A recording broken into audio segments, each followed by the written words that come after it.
But మనం last week Terraform complete చేసాం. ఇక్కడ మనం డాకర్ అండ్ క్యూబర్నెటిస్ స్టార్ట్ చేద్దాం. సో ఈరోజు 20 years బ్యాక్ వెళ్ళి అప్లికేషన్స్ ఎలా ఉన్నాయి అప్పట్లో, తర్వాత ఎలా వచ్చాయనేది మనం డిస్కస్ చేద్దాం. సో ఇంతకు ముందు ఓల్డ్ ఎంటర్ప్రైజ్ అప్లికేషన్స్ ఉండేవి. సో ఇప్పుడు మీరు చూస్తున్నారు కదా, front end, back end and database. So database servers ఎప్పుడు సపరేట్ గానే ఉండేవి, అది అది అది కామనే. Front end, back end request తీసుకుని ఫ్రంట్ ఎండ్ రిక్వెస్ట్ తీసుకుని బ్యాక్ ఎండ్ కి ఇస్తుంది. బ్యాక్ ఎండ్ డేటాబేస్ నుంచి క్వైరీ చేసి రెస్పాన్స్ ని తిరిగి ఫ్రంట్ ఎండ్ కి ఇస్తుంది. సో అప్పట్లో ఎలా ఉండేదంటే ఫ్రంట్ ఎండ్, బ్యాక్ ఎండ్ కలిపి ఉండేది అనమాట.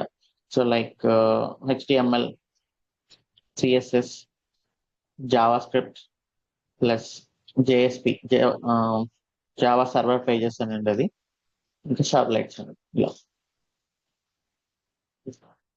సో ఇవన్నీ కలిపి ఉండడం వల్ల ఏం జరిగేదంటే అప్లికేషన్ సైజ్ అనేది చాలా ఎక్కువ వచ్చేది. లైక్ 100 MB, 120 MB ఇలా.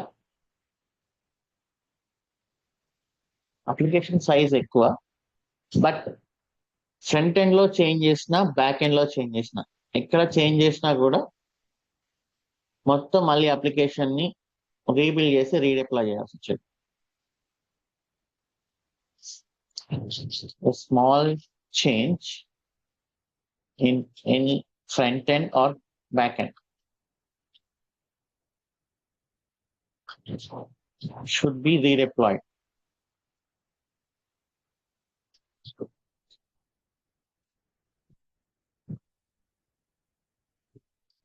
సో ప్రొడక్షన్ అంటే ఏంటంటే మనం ఒక చిన్న స్పేస్ ఎంటర్ చేసిన, ఒక చిన్న క్యారెక్టర్ ఎంటర్ చేసిన ఖచ్చితంగా మళ్ళీ మొత్తాన్ని బిల్డ్ చేసి మళ్ళీ డిప్లాయ్ చేయాల్సిందే. సో మొత్తాన్ని బిల్డ్ చేసామంటే మళ్ళీ మొత్తం అప్లికేషన్ ని టెస్ట్ చేయాల్సిందే.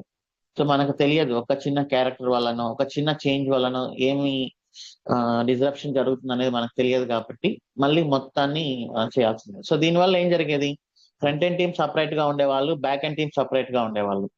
సో ఇలా రిలీజ్ జరగడం వల్ల మళ్ళీ వాళ్ళు బిజీ అయిపోయేవాళ్ళు. ఇప్పుడు ఫర్ ఎగ్జాంపుల్ ఫ్రంట్ ఎండ్ లో చేంజ్ వచ్చింది, ఒక కలర్ చేంజ్ చేస్తున్నారు, ఫ్రంట్ ఎండ్ లో వెబ్సైట్ కలర్ చేంజ్ చేస్తున్నారు, అప్పుడు ఏంటి మళ్ళీ బ్యాక్ ఎండ్ వాళ్ళు మొత్తం టెస్ట్ చేయాలి. సో రిసోర్స్ అనేది టైం వేస్ట్ ఎక్కువ జరిగేది అనమాట. సో ఈ ప్రాసెస్ కి చాలా టైం పడుతుంది. ఇప్పుడు ప్రొడక్షన్ లో రిలీజ్ చేయడం అనే ప్రాసెస్ కి చాలా ఎక్కువ ప్రాసెస్ ఉంటుంది. సో అదేంటి, మనం ఫస్ట్ రిలీజ్ నోట్స్, ఇది నేను మళ్ళీ చెప్తాను. CR ప్రాసెస్ అనేది చేంజ్ రిలీజ్ ప్రాసెస్ అనేది, ఏం చేంజెస్ చేస్తున్నాం, ఎలా ఎప్పుడు చేంజెస్ చేస్తున్నాం, ఇదంతా రిలీజ్ నోట్స్ చేసి క్లయింట్స్ కి పంపించి వాళ్ళ అప్రూవల్ తీసుకొని, దానికంటే ముందు మనం development environment, QA environment, UAT environment, pre proud ఇక్కడంతా రన్ చేసి ఈ టెస్ట్ కేసెస్ అన్నిటిని క్లయింట్ కి ఇచ్చి క్లయింట్ అప్రూవల్ తీసుకొని మళ్ళీ ఒక 1 day, an entire day for deployment. So ఇది చేసిన తర్వాత మళ్ళీ శానిటీ టెస్టింగ్, మనం చేసిన చేంజెస్ అన్ని ప్రాపర్ గా వస్తున్నాయా లేదా. సో ఇంత పెద్ద ప్రాసెస్ ఉండేది అనమాట ఒక చిన్న చేంజ్ కూడా.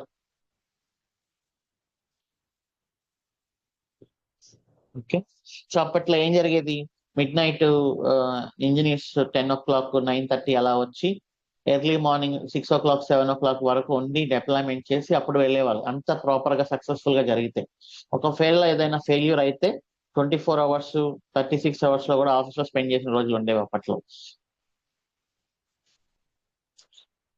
సో అంత డిఫికల్ట్ గా ఉండేది అనమాట టెక్నాలజీ అప్పుడు. సో ఇప్పుడు ఏమైంది, దాని తర్వాత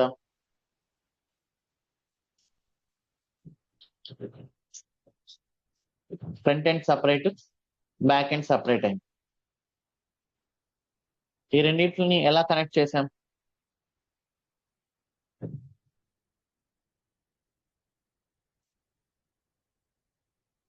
ఫ్రంట్ ఎండ్ బ్యాక్ ఎండ్ ఎలా కనెక్ట్ అయ్యేవి,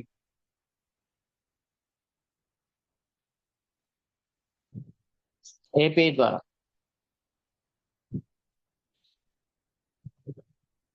మనం డిస్కస్ చేసాం కదా త్రీ-టైర్ ఆర్కిటెక్చర్.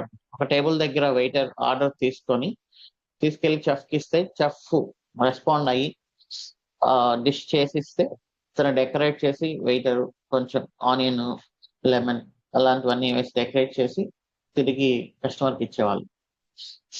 సో ఇక్కడ ఏం జరిగేదంటే ఫ్రంట్ ఎండ్ బ్యాక్ ఎండ్ కలిపి ఒక సర్వర్లో ఉన్నాయి. మీరు బ్రౌజర్ రిఫ్రెష్ కొట్టినా ఏదైనా సబ్మిట్ బటన్ కొట్టినా ఏం కొట్టినా కూడా మళ్ళీ ఫ్రంట్ ఎండ్ బ్యాక్ ఎండ్ మొత్తం కలిపి సర్వర్ నుంచి రావాలి. సో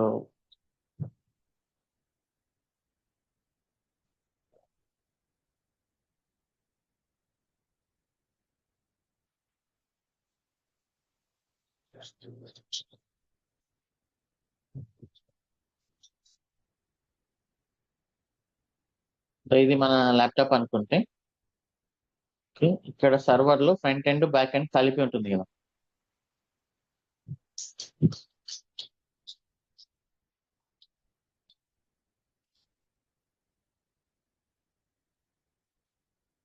మేబీ ఒక 10 years పైన ఎక్స్పీరియన్స్ ఉండే వాళ్ళకి తెలుస్తుంది ప్రొసీజర్. సో మనం ల్యాప్టాప్ నుంచి రిక్వెస్ట్ కొట్టినప్పుడు ఏం జరుగుతుందంటే ఒక వెబ్ పేజ్ మన ల్యాప్టాప్ వస్తుంది. మళ్ళీ మీరు ఏదైనా సబ్మిట్ బటన్ అది కొట్టినప్పుడు ఏం జరుగుతుందంటే మళ్ళీ మొత్తం ఫ్రంట్ ఎండ్ బ్యాక్ ఎండ్ మళ్ళీ ట్రావెల్ అవ్వాలి ఇక్కడ నుంచి ఇక్కడికి. సో ఇమేజెస్ కానీ ఏవైనా కూడా మళ్ళీ సర్వర్ నుంచి ఇక్కడికి రావాలి. సర్వర్ పైన లోడ్ అనేది పెరుగుతూ ఉంది, ఎందుకంటే ఫ్రంట్ ఎండ్ లో ఇమేజెస్ కానీ టెక్స్ట్ కానీ అవసరం ఉన్నా లేకపోయినా మళ్ళీ సర్వర్ నుంచి ట్రావెల్ అవ్వాలి. సో ఇది ఇలా చాలా ప్రాబ్లమ్స్ వస్తున్నాయి దీనివల్ల. ఫ్రంట్ ఎండ్ బ్యాక్ ఎండ్ కలిపి చేయడం వల్ల ఫ్రంట్ ఎండ్ ఎందుకంటే ఫ్రీక్వెంట్ గా చేంజెస్ ఉంటాయి, క్లయింట్ డిమాండ్స్ తగినట్లు కలర్ చేంజెస్ కానీ ఫాంట్ చేంజెస్ కానీ గ్రాఫిక్స్ కానీ ఇలా ఫ్రీక్వెంట్ చేంజెస్ ఉంటాయి. దానివల్ల మళ్ళీ ప్రతిసారి డిప్లాయ్మెంట్కి వెళ్ళాల్సి వస్తుంది అని చెప్పేసి ఫ్రంట్ ఎండ్ ని బ్యాక్ ఎండ్ ని సపరేట్ చేశారు. ఆ రెండింటిని ఏపీఎస్ ద్వారా కనెక్ట్ చేశారు.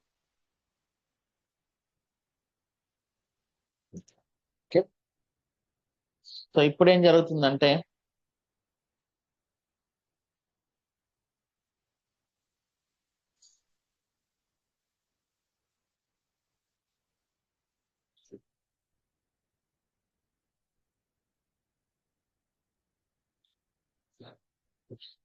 మీరు joindevOps.com కొట్టగానే ఫ్రంట్ ఎండ్ లోడ్ అయిపోతుంది ఈ ల్యాప్టాప్ లో.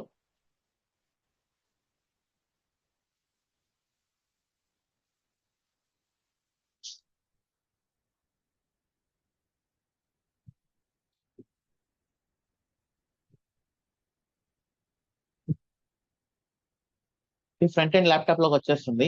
ఇక ఇక్కడ నుంచి రిక్వెస్ట్ ఏం జరుగుతుందంటే మన బ్యాక్ ఎండ్కి వెళ్తుంది అనమాట ఏపీఎస్ ద్వారా.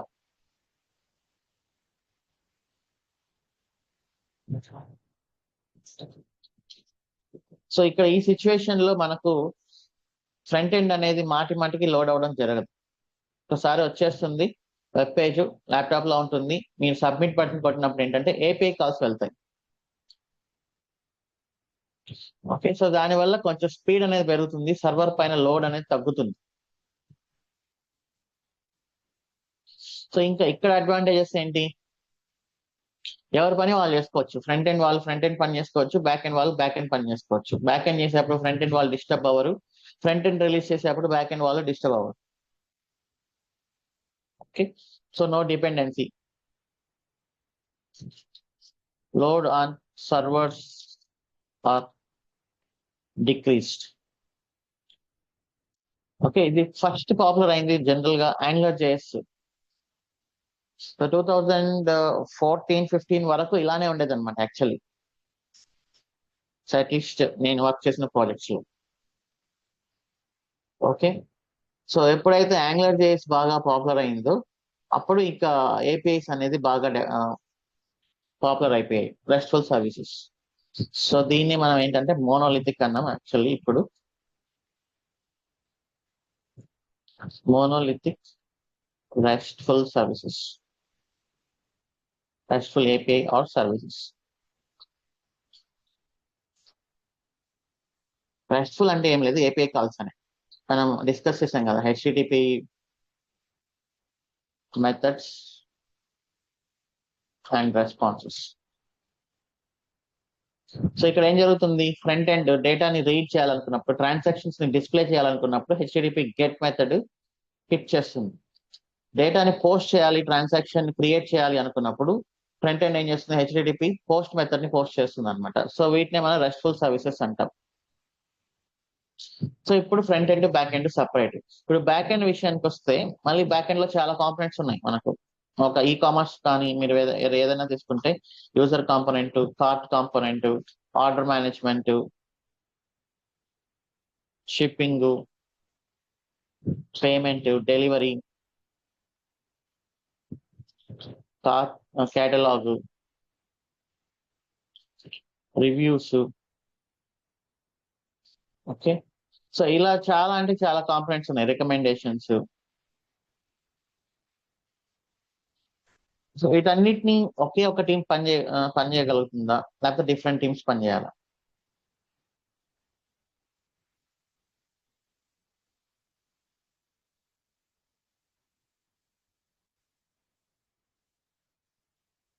సో ఒకే టీము ఇన్ని కాంపోనెంట్స్ ని చేసుకుంటూ వెళ్ళలేదన్నమాట.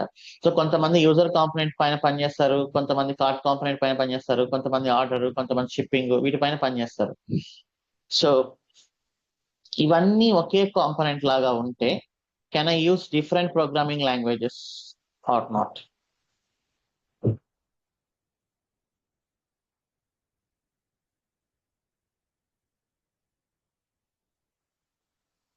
ఇదంతా ఒకటే కోడ్ లాగా. ఐ మీన్ కోడ్ అయితే ఒకటే, బట్ డిఫరెంట్ పర్సన్స్ యూజ్ చేస్తున్నారు అంతే. కొంతమంది యూజర్ పైన పనిచేస్తారు, కొంతమంది కార్ట్ పైన పనిచేస్తారు. టీమ్ అంతా ఒకటే. So this is called back end team. Single component end of the day. So that is back end. ఎందుకంటే ఫ్రంట్ ఎండ్ ఒక కాంపోనెంట్, బ్యాక్ ఎండ్ ఒక కాంపోనెంట్. ఇవన్నీ ఒకటే కాంపోనెంట్ అయినప్పుడు I should use only one programming language.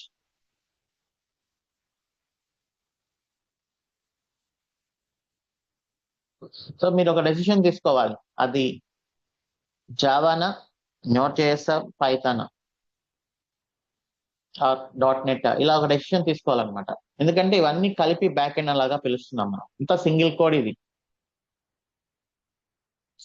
Okay. So దీన్ని మనం monolithic అన్నాం. Monolithic applications. Monolithic applications అంటే ఏంటి? All back end components, single back end component should use single programming language.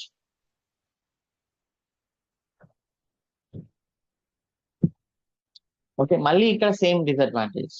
ఇప్పుడు కార్ట్ కాంపోనెంట్ లో ఒక చిన్న ప్రాబ్లం ఉంది. అప్పుడు ఏం చేయాలి? మళ్ళీ కోడ్ చేంజెస్ చేసి మొత్తాన్ని రిలీజ్ చేయాలి. సో మళ్ళీ సేమ్ ప్రాసెస్. మనం వెబ్సైట్ ఓపెన్ చేసాము, షిప్పింగ్ లో ఒక చిన్న ఎర్రర్ వచ్చింది. ఎంటైర్ వెబ్సైట్ డౌన్ అవుతుందా అవ్వదా?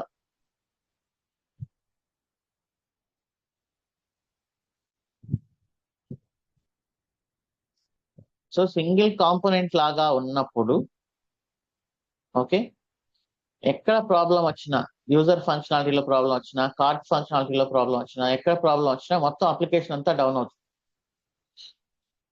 A small error can make entire website down.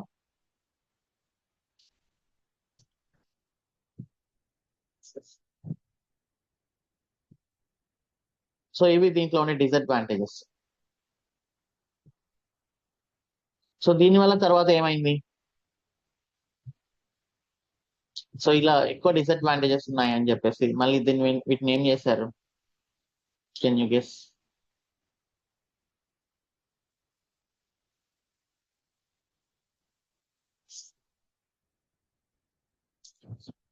Micro services అనే ఒక కాన్సెప్ట్ తీసుకొచ్చారు. సో ఇక్కడ మైక్రో సర్వీసెస్ అంటే ఏంటి? యూజర్ అనేది సపరేట్ గా ఒక కాంపోనెంట్, చార్ట్ అనేది సపరేట్ గా ఒక కాంపోనెంట్, కేటలాగ్ అనేది సపరేట్ గా ఒక component, shipping separate component, payment separate component, ఇలా. ఇన్ని కాంపోనెంట్స్ ఉన్నప్పుడు జనరల్ గా ఫ్రంట్ ఎండ్ బ్యాక్ ఎండ్ ఎలా కమ్యూనికేట్ అవుతాయి? ఇది ఫ్రంట్ ఎండ్ అయితే దీని ముందు ఒక లోడ్ బ్యాలెన్సర్ ఉంటుంది, ఇక్కడ కాంపోనెంట్స్ ఉంటాయి.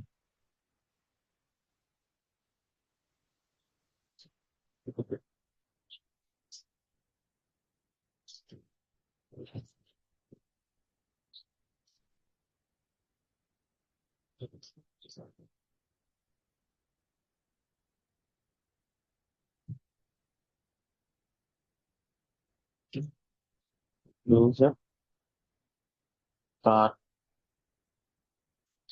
క్యాటలాగ్ షిప్పింగ్ ఇలా ఎన్ని కాంపోనెంట్స్ అయినా ఉండండి ఉంటాయి. ఒక 10 అయినా 1000 అయినా కూడా. నెట్ఫ్లిక్స్ లాంటి వాటిల్లో 1000+ మైక్రో సర్వీసెస్ ఉంటాయి. ఓకే, సో ఇప్పుడు ఏంటంటే ఫ్రంట్ ఎండ్ లోడ్ బ్యాలెన్సర్ కి పంపిస్తుంది. ఒకవేళ మీరు ఆర్డర్స్ పేజ్ లో ఉన్నారంటే రిక్వెస్ట్ ఎలా వెళ్తుందంటే, ఒకవేళ కార్ట్ పేజ్ లో ఉన్నారంటే రిక్వెస్ట్ ఎలా వెళ్తుందంటే cart.amazon.com వెళ్తుంది. మనం హోస్ట్ పేజ్ రౌటింగ్ చూసాం కదా, అలా.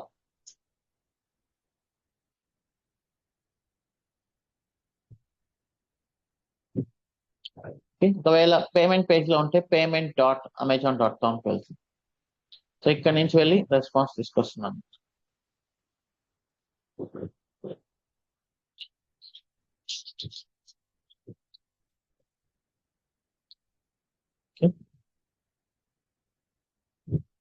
సో మళ్ళీ ఇవి కనెక్ట్ అయ్యేది త్రూ ఏపీఎస్, బట్ చిన్న చిన్న కాంపోనెంట్స్. ఇక్కడ మోనోలిథిక్ అంటే ఏంటి అంటే everything together, all components together forms single component. ఇక్కడ మైక్రో సర్వీసెస్ ఏంటి అంటే అన్నిటిని విడగొట్టేసాం మనం. విడగొట్టేయడం వల్ల ఏమైంది, సో యూజర్ అనేది మీరు Node.js లో చేయొచ్చు, కార్ట్ అనేది జావా చేసుకోవచ్చు, క్యాటలాగ్ అనేది పైథాన్ లో చేసుకోవచ్చు. బట్ ఏపీఎస్ అనేది ఒక లాంగ్వేజ్ అనేది ఏం లేదు. ఏపీఎస్ కనెక్ట్ డేటా ట్రాన్స్ఫర్ చేసినంత జేసన్ యూజ్ చేసే. మనం డిస్కస్ చేసాం కదా, గవర్నమెంట్ డేటాబేస్ కి మనము ఎంసెట్ రిజల్ట్స్ కోసం హిట్ చేసినప్పుడు వాళ్ళు ఏ ప్రోగ్రామింగ్ లాంగ్వేజ్ లో రన్ చేస్తున్నారని మనకు తెలియదు కదా. మనకు కావాల్సింది డేటా, వాళ్ళు మనకు డేటా ఇచ్చేసారు. వాళ్ళు ఏ ప్రోగ్రామింగ్ లాంగ్వేజ్ లో చేస్తే మనకేంటి. ఇప్పుడు క్లయింట్ సర్వర్, ఫర్ ఎగ్జాంపుల్ మనబడి అనే website are Eenadu website government database ని హిట్ చేస్తుంది ఎంసెట్ రిజల్ట్స్ కోసం. ఎంసెట్ రిజల్ట్స్ ఏపీఐని హిట్ చేస్తుంది. ఇప్పుడు ఇక్కడ క్లయింట్ సర్వర్ ఒకే ప్రోగ్రామింగ్ లాంగ్వేజ్ యూజ్ చేయాలా, అవసరం లేదు. ఈనాడు వచ్చేసి జావా, వీళ్ళు వచ్చేసి Node.js యూజ్ చేయొచ్చా లేదా.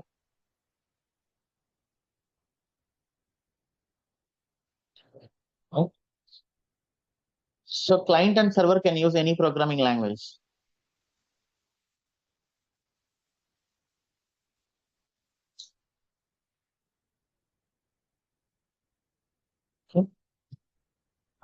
ఈజీ డిప్లాయ్మెంట్, చిన్న చిన్న కాంపోనెంట్స్ కదా. అండ్ అలానే ఇక్కడ డిఫరెంట్ డిఫరెంట్ కాంపోనెంట్స్ గా ఉన్నాయి కాబట్టి ఒకవేళ పేమెంట్ లో ఏదైనా ప్రాబ్లం ఉందంటే యూజర్ కి కానీ, కార్ట్ కానీ, క్యాటలాగ్ కానీ, షిప్పింగ్ కానీ ఎలాంటి ప్రాబ్లం ఉండదు అనమాట. సో ఇవన్నీ వర్క్ అవుతాయి. ఇప్పుడు ప్రతి ఒక్కరు అమెజాన్ వెబ్సైట్ విజిట్ చేసే ప్రతి ఒక్కరు పేమెంట్ వరకు వెళ్ళరు కదా. ఓకే, పేమెంట్ లో ప్రాబ్లం ఉంది, at least let users come till here, కొంత బిజినెస్ ఇంపాక్ట్ అనేది తగ్గుతుంది. అసలు ఓపెన్ చేస్తే ఎక్కడో పేమెంట్ లోనే ప్రాబ్లం వల్ల అసలు క్యాటలాగ్ ప్రొడక్ట్స్ ఏమీ చూడలేకపోతున్నారంటే మొత్తం వెబ్సైటే ఓపెన్ అవ్వదు అనమాట. Amazon.com అనేది బ్లాంక్ అయిపోతుంది. అప్పుడు అమెజాన్ బిజినెస్ పడిపోతుంది. బట్ మైక్రో సర్వీసెస్ లోకి వచ్చినప్పుడు ఈ కాంపోనెంట్ లో ప్రాబ్లం ఉంటే అదొక్కటే ప్రాబ్లం అవుతుంది, మిగతావన్నీ వర్క్ అవుతాయి.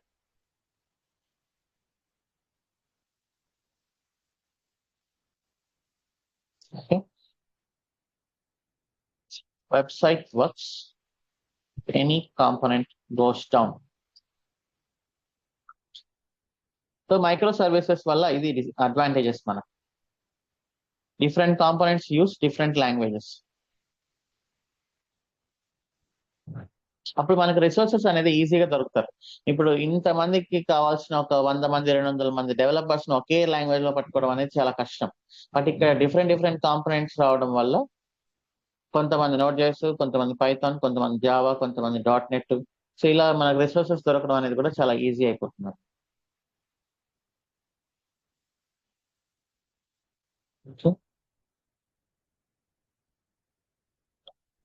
సో మనం జాయింట్ ఫ్యామిలీ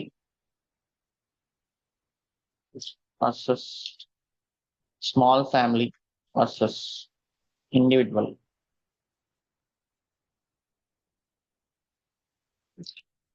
జాయింట్ ఫ్యామిలీ అంటే ఏంటి? మన ఫాదర్స్ జనరేషన్స్ లో వాళ్ళు, మన ఫాదరు మదరు, ఓకే, మన చిన్నాన్న పెదనాన్న వాళ్ళు అందరూ మనతో పాటు ఉండేవాళ్ళు కదా, లైక్ గ్రాండ్ పేరెంట్స్, వీళ్ళందరూ మనతో పాటు ఉండేవాళ్ళు. సో అప్పుడు అదేంటి, ఇంతమంది కావాల్సి వచ్చినప్పుడు మనకు ఒక పెద్ద ఇల్లు కావాల్సి వచ్చేది. అట్లీస్ట్ చిన్న ఇల్లు అయినా కూడా అందరూ ఒకే దగ్గర ఉండేవాళ్ళు,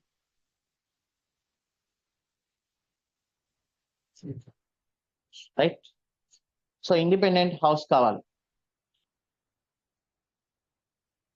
టు హోస్ట్ జాయింట్ ఫ్యామిలీ.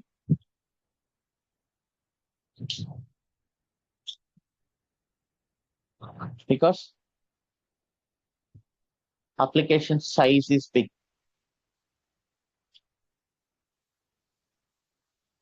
నేను జాయింట్ ఫ్యామిలీని దేంతో పోలుస్తున్నా? ఓల్డ్ ఎంటర్ప్రైజ్ అప్లికేషన్ తో పోలుస్తున్నా.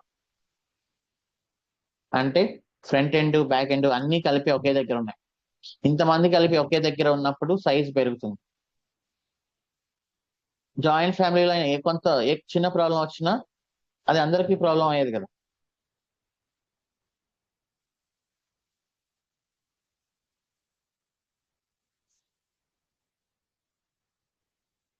సో ఇంత పెద్ద ఫ్యామిలీని హోస్ట్ చేయాలి అంటే ఇండిపెండెంట్ హౌస్ కావాల్సి వచ్చింది. సో అందుకని మనం ఒక పెద్ద ఇల్లు కన్స్ట్రక్ట్ చేసుకునే వాళ్ళు జాయింట్ ఫ్యామిలీ కోసం. సో ఇదే ఎంటర్ప్రైజ్ అప్లికేషన్ కూడా చాలా పెద్దగా ఉంది కాబట్టి ఫిజికల్ సర్వర్ కావాల్సి వచ్చేది, అంటే డెడికేటెడ్ సర్వర్.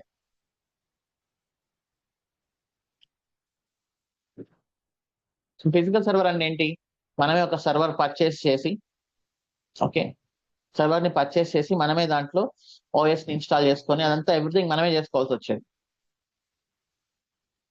ఇప్పుడు మన ల్యాప్టాప్ ఫిజికల్ సర్వర్ కదా, ఒక ఓఎస్ ఉంది, ఓఎస్ హార్డ్వేర్ తో ఇంటరాక్ట్ అవుతుంది. So our laptop is physical server.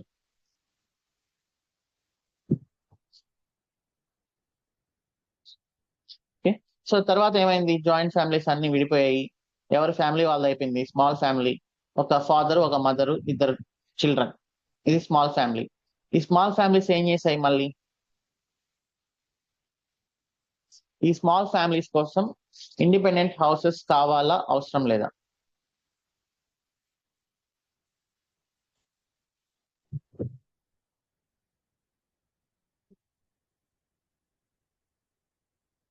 Just ఇదేమి ఒక చిన్న గెస్ అంతే, ఒక జనరల్ డిస్కషనే కదా ఇది.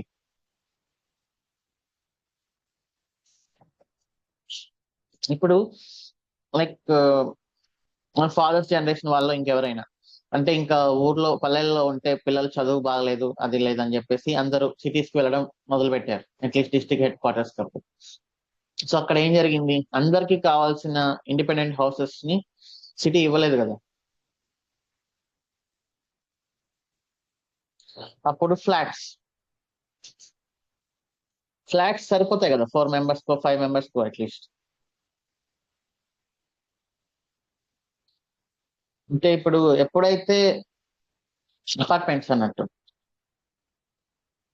ఎప్పుడైతే విలేజెస్ నుంచి అందరం బయటకు వచ్చేసామో, విడిపోయి చిన్న చిన్న ఫ్యామిలీస్ లాగా, అప్పుడు మనకు ఒక ఇండిపెండెంట్ హౌస్ అనేది ఆబ్వియస్లీ దొరకదు, చాలా కాస్ట్లీ అవుతుంది, అది మన బడ్జెట్ సరిపోదు. అందుకని అపార్ట్మెంట్ లో ఉండే ఒక ఫ్లాట్ కొనుక్కునే వాళ్ళు ఒక ఫ్యామిలీ, దాంట్లో నలుగురు ఈజీగా ఉండొచ్చు, రైట్? సో తర్వాత ఇంకా మన ఫాదర్స్ మదర్స్ కొంచెం సిటీస్కి వచ్చారు. ఇప్పుడు మనం ఇంజనీరింగ్ చేసాం, అవన్నీ చేసాం, సాఫ్ట్వేర్ ఇంజనీర్ గా జాబ్ చేస్తున్నాం. ఇప్పుడు తిరుపతి నెల్లూరు కర్నూలులో మనకేమి సాఫ్ట్వేర్ కంపెనీస్ లేవు, మనం ఖచ్చితంగా మెట్రోపాలిటన్స్ కి వెళ్లాల్సిందే. అప్పుడు మనం ఒక సింగిల్ పర్సన్ లాగా ఉన్నప్పుడు మనకి ఏం కావాలి? Can I buy flat and stay there?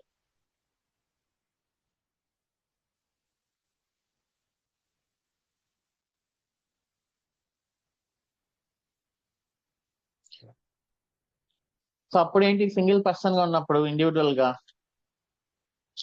మనకు జస్ట్ ఒక పీజీనో షేర్డ్ రూమ్ ఇట్లా. సో అప్లికేషన్ సైజ్ అనేది తగ్గే కొద్దీ రిసోర్సెస్ కూడా తగ్గించుకుంటూ వస్తున్నాం మనం.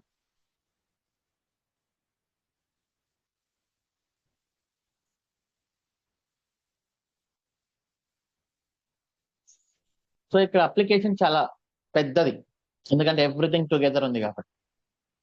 అప్పుడు ఫిజికల్ సర్వర్ అనేది అవసరం అయింది. తర్వాత అప్లికేషన్ సైజ్ తగ్గింది. తర్వాత దీన్ని ఏమనొచ్చు,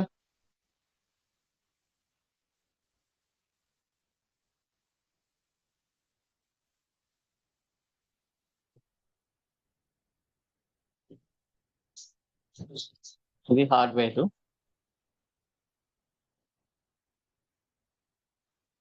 ఓకే, సో దీనిపైన ఓఎస్.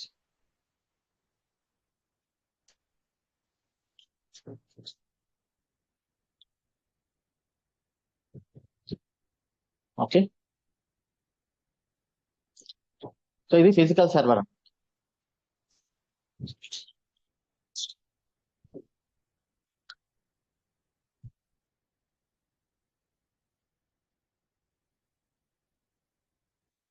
అపార్ట్మెంట్ అంటే ఏంటి, ఒకటే బేస్ కింద ఒకటే బేస్ లో మనకు డిఫరెంట్ డిఫరెంట్ ఫ్లాట్స్ అనేది వస్తున్నాయి. ఇప్పుడు విఎమ్స్ అనేది ఎలా రన్ అవుతున్నాయి ఏడబ్ల్యూఎస్ లో, జస్ట్ అదేం లాజికల్ గా గాల్లోంచి ఊడిపడవు. ఏడబ్ల్యూఎస్ ఏం చేస్తుంది, ఒక పెద్ద ర్యామ్, ఒక పెద్ద హార్డ్ డిస్క్, చాలా సిపియూస్ అన్నిటిని ఒక దగ్గర పెడుతుంది. మీరు ఎప్పుడైతే నాకు 1 GB RAM, 8 GB hard disk కావాలనుకుంటారో, ఇది హార్డ్వేర్, చాలా పెద్ద హార్డ్వేర్ అనమాట. సో మీరు వరాకిల్ వర్చువల్ బాక్స్ యూస్ చేశారు కదా ల్యాప్టాప్స్ లో. సో చేసినప్పుడు హార్డ్వేర్ పైన హైపర్వైజర్ అనే ఒక చిన్న కాంపోనెంట్ ఉంటుంది.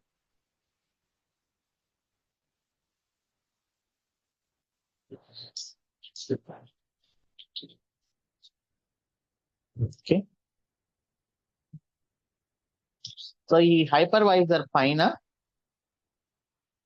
సారీ దీనిపైన మనకు ఒక హోస్ట్ ఓఎస్ అనేది వేసుకోవచ్చు.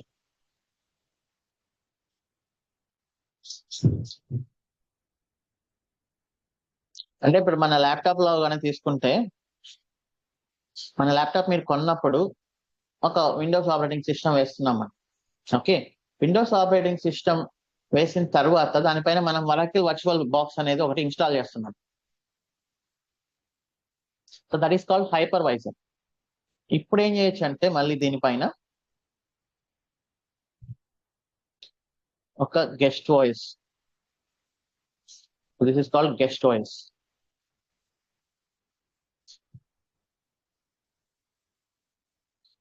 సో దీనిపైన మన అప్లికేషన్ రన్ అవుతుంది.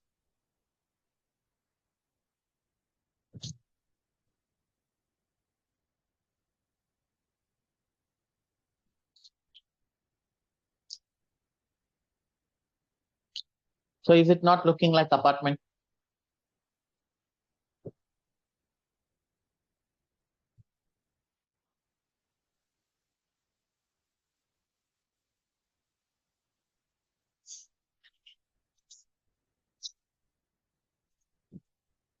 అపార్ట్మెంట్ అంటే ఏంటి, ఒక ఫిజికల్ బేస్ ఉంటుంది, ఒక ఫిజికల్ స్పేస్ ఉంటుంది. ఆ స్పేస్ పైన మనం వర్చువల్ గా నెంబర్ ఆఫ్ ఫ్లోర్స్ పెంచుకుంటూ వెళ్ళి ఒక్కొక్క ఫ్లోర్ లో ఒక 2-3 హౌసెస్ కట్టుకుంటూ వెళ్తున్నాం. And those are virtual houses. ఇప్పుడు ఆ హౌస్ లో ఇంటీరియర్ ఎలా ఉండాలి, ఆ హౌస్ లో ఏముండాలి, ఎవ్రీథింగ్ మన ఇష్టం. ఓకే, సో ఇక్కడ కూడా ఏంటి అంటే మనకు విఎమ్స్ లో విఎం ఓఎస్ అనేది మీ ఇష్టం, గెస్ట్ ఓఎస్ అనేది మన ఇష్టం. మనం ఒక దాంట్లో విండోస్ వేసుకుంటాం, ఒక దాంట్లో ఉబుంటూ వేసుకుంటాం, ఇంకో దాంట్లో రెడ్ హ్యాట్ ఎంటర్ప్రైజ్ వేసుకుంటాం, మన ఇష్టం వచ్చింది. సో దానిపైన అప్లికేషన్ రన్ చేస్తాం. ఇక్కడ అడ్వాంటేజ్ ఏంటి,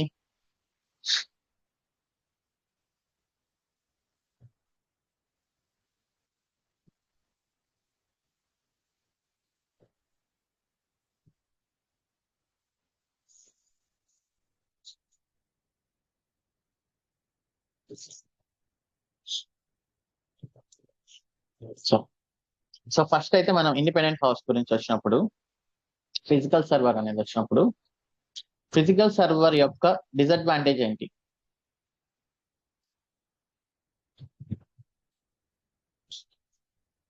ఫిజికల్ సర్వర్ యొక్క డిసడ్వాంటేజ్ ఏంటి?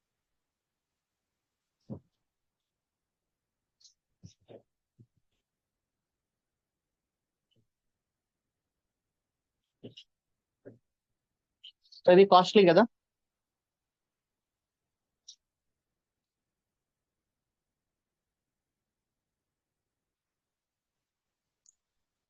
రిసోర్సెస్ అనేది వేస్ట్ అయిపోతుంది.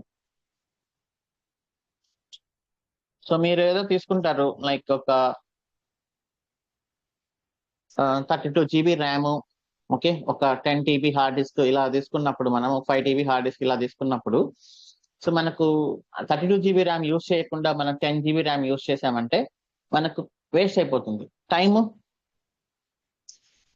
టైం టేకింగ్ కదా.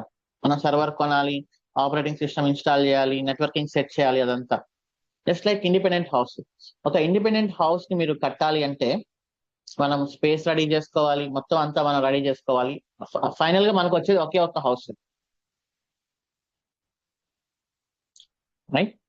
ఒక్క హౌస్ కోసం మనం అట్లీస్ట్ 1 year స్పెండ్ చేసి ఎవ్రీథింగ్ మనమే చూసుకోవాలి. మెయింటెనెన్స్ మొత్తం మనమే కదా. వాటర్ అయినా ఎలక్ట్రిసిటీ అయినా ఏ చిన్న ప్రాబ్లం వచ్చినా మనమే దగ్గరుండి చేపించాలి.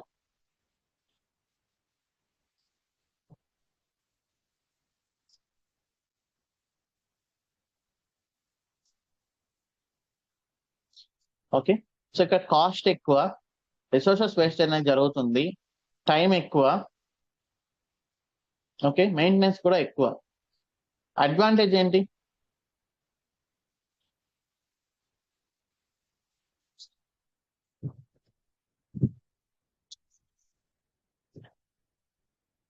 Complete privacy.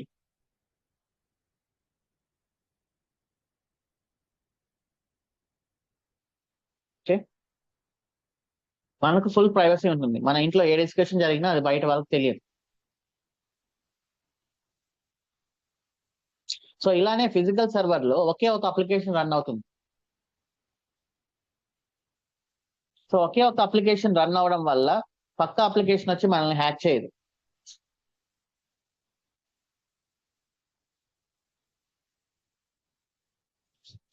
ఓకే. సో ఇక్కడ ఓఎస్ మెయింటెనెన్స్, నెట్వర్క్ మెయింటెనెన్స్, ఇవన్నీ మనకే. Time, purchase, installation, configuration.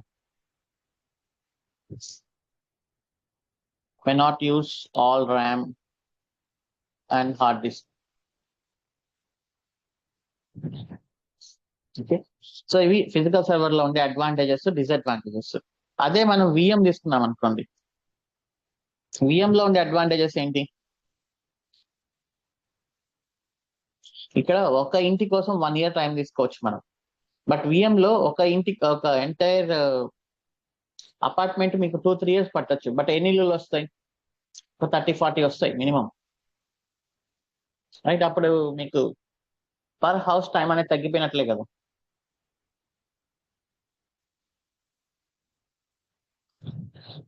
Time is less.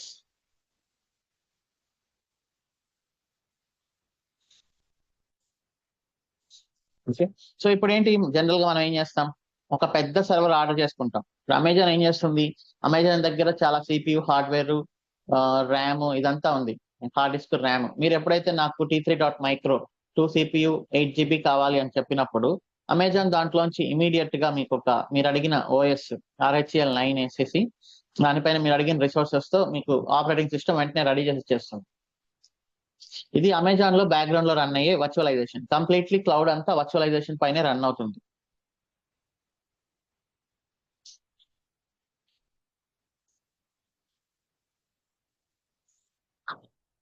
ఇది ఒక రెవల్యూషన్ టెక్నాలజీ అనమాట, స్టార్టింగ్ ఇన్ 2000s ఆ టైంలో. ఓకే. సో టైం అనేది చాలా తక్కువ, less cost. Obviously apartment cost తక్కువే కదా కంపారిటివ్ ఇండిపెండెంట్ హౌస్. రిసోర్సెస్ ఏమి వేస్ట్ అవ్వట్లేదు, ప్రాపర్ రిసోర్స్ యూటిలైజేషన్ జరుగుతుంది ఇక్కడ.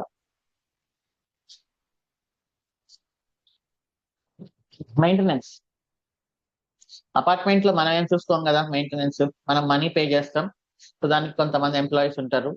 వాటర్ ప్రాబ్లం వచ్చినా, ఎలక్ట్రిసిటీ ప్రాబ్లం వచ్చినా, ప్లంబింగ్ ప్రాబ్లం వచ్చినా, ఏదొచ్చినా వాళ్ళే చూసుకుంటారు. Less maintenance. సో ఇక్కడ డిసడ్వాంటేజెస్ ఏంటి?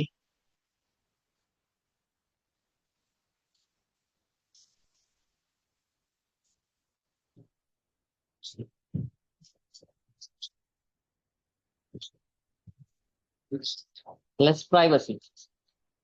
ఇప్పుడు మనం ఇంట్లో ఒక గొడవ పడినా ఏదైనా ఒక విషయం గురించి డిస్కస్ చేసినా పక్కన వాళ్ళు దాన్ని కొంచెం ఈజీగా వినే ఛాన్స్ ఉంది కదా.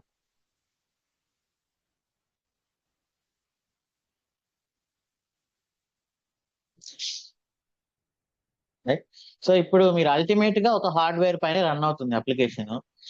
ఇదే హార్డ్వేర్ లో ఈ పక్క మన పక్కింట్లో ఒక అప్లికేషన్ ఉంది, మన ఒక అప్లికేషన్.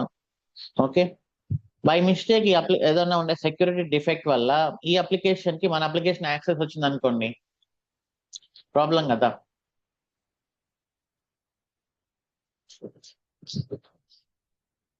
బట్ ఈ టెక్నాలజీలో దాన్ని అడ్రస్ చేశారు ఐసోలేటెడ్ చేసేలాగా.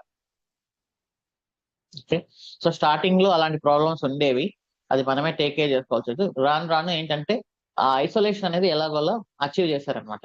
మేబీ స్ట్రాంగ్ వాల్స్ కట్టడం ద్వారాను, మీరు ఒక లోపల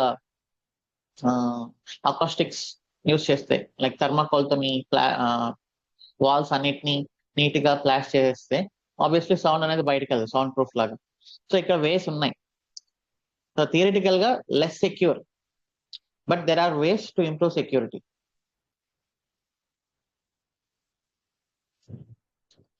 సో డిసడ్వాంటేజెస్ కి మనం అడ్రస్ చేయొచ్చు.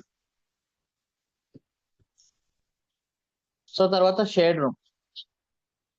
ఇప్పుడు మనకు జాబ్ వచ్చింది సాఫ్ట్వేర్ ఇంజనీర్ లాగా, మనం వెళ్ళి ఒక ఇంటిని పర్చేస్ చేసుకొని ఫ్లాట్ లో ఉండాలి, because that is too much cost.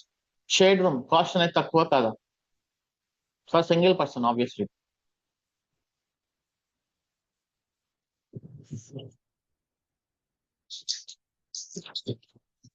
Time,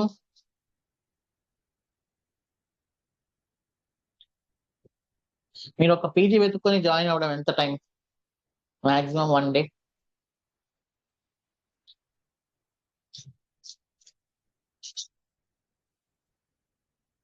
ఇక్కడ మంత్స్ నుంచి డేస్కి వచ్చేసింది టైం. మెయింటెనెన్స్, అపార్ట్మెంట్స్ లో అయితే అట్లీస్ట్ మనం మెయింటెనెన్స్ పే చేయడం, వాళ్ళతో డిస్కషన్స్ అవన్నీ ఉంటాయి. ఇక్కడ నో మెయింటెనెన్స్, మనకు సంబంధం లేదు, ఆబ్వియస్లీ అంతే అన్నీ మనకు వచ్చేస్తాయి. ఓకే, తర్వాత రిసోర్స్ యూటిలైజేషన్. ఒక పీజీలో రిసోర్స్ యూటిలైజేషన్ ఏ రేంజ్ లో ఉంటుందో మనకు తెలుసు. సో పీక్స్ లో ఉంటుంది.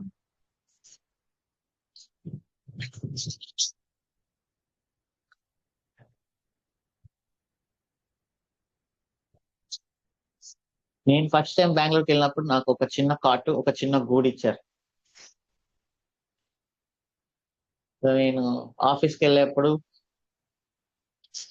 ట్రాలీ అనేది బెడ్ పైన పెట్టాను, ఆఫీస్ నుంచి వచ్చినప్పుడు ట్రాలీ అనేది కింద బెడ్ కింద పెట్టాను. That is the space I got.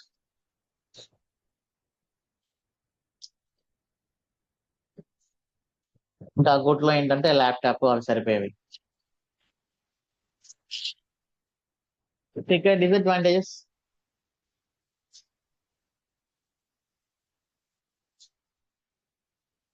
Very less security. పక్క ఇంట్లో వాళ్ళు కాదు, పక్క రూమ్ లో వాళ్ళే మనం వినేయచ్చు, పక్క బెడ్ వాళ్ళే వినొచ్చు. సో మళ్ళీ దానికి కూడా కొన్ని వేస్ ఉన్నాయి సెక్యూరిటీని ఇంప్రూవ్ చేయడానికి. అదొక పెద్ద టాపిక్ మనకు, మనం అక్కడికి వచ్చినప్పుడు డిస్కస్ చేద్దాం ఎలా సెక్యూరిటీని ఇంప్రూవ్ చేయాలి అని. సో మనం చూస్తున్నాం ఇప్పుడు జనరల్ గా పక్క బెడ్ అయినా వాళ్ళకు కూడా వినిపిస్తుందా లేదా అన్నది చిన్నగా మాట్లాడుకుంటున్నారు ఆబ్వియస్లీ.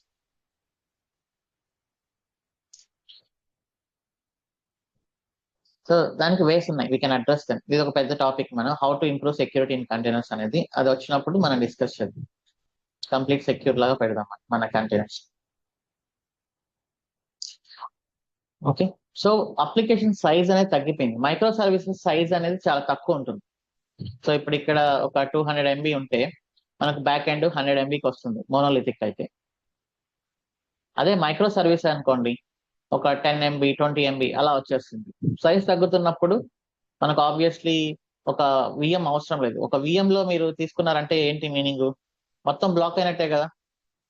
నేను 2 GB RAM, okay, 4 GB or 2 GB RAM, 10 GB hard disk తీసుకున్నాను అనుకోండి, ఇక్కడ ఇది మొత్తం బ్లాక్ అయిపోయినట్లే, ఇంకా రిసోర్స్ యూటిలైజేషన్ అనేది జరగదు.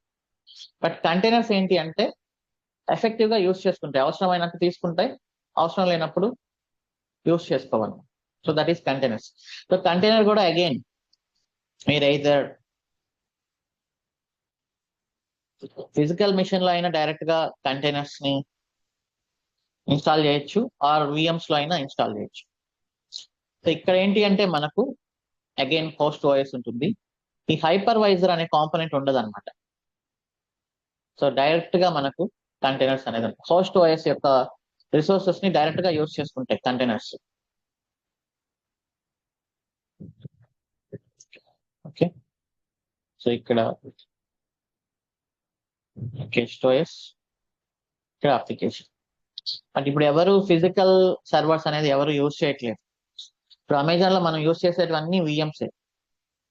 ఓకే, విఎం విఎం పైన హోస్ట్ ఓఎస్ ఉంటుంది, అయితే ఆబ్వియస్లీ విఎం లో ఒక హోస్ట్ ఓఎస్ ఉంటుంది. మనకు అపార్ట్మెంట్ లోనే కదా మనం ఉన్నాం, ఇప్పుడు ఎవరు ఇండిపెండెంట్ హౌసెస్ కట్టి రూమ్స్ రెంట్ కి ఇవ్వట్లేదు కదా. సో అందరూ ఏం చేస్తున్నారు, ఫిజికల్ స్పేస్ పైన అపార్ట్మెంట్ కట్టి, అపార్ట్మెంట్ లోపల ఫ్లాట్స్ కట్టి, ఫ్లాట్స్ లోపల ఉండే రూమ్స్ ని రెంట్ కి ఇస్తున్నారు. సో ఈ వర్చువలైజేషన్ లో ఉండే ఈ విఎం లోనే మనము కంటైనర్స్ అనేది ఇన్స్టాల్ చేస్తున్నాం. ఓకే,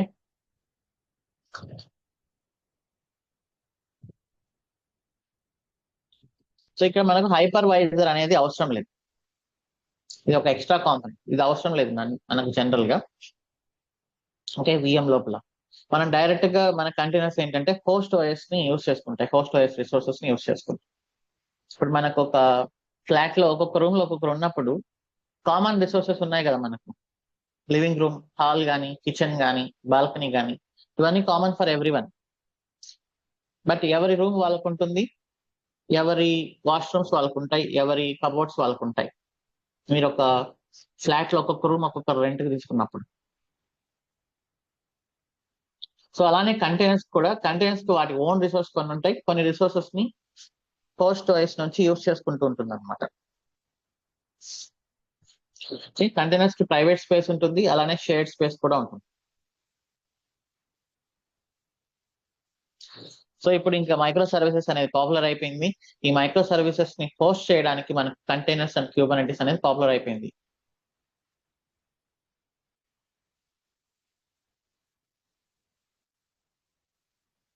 ఓకే,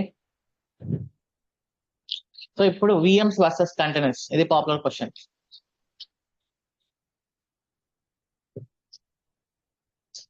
సో అడ్వాంటేజెస్ చెప్పండి.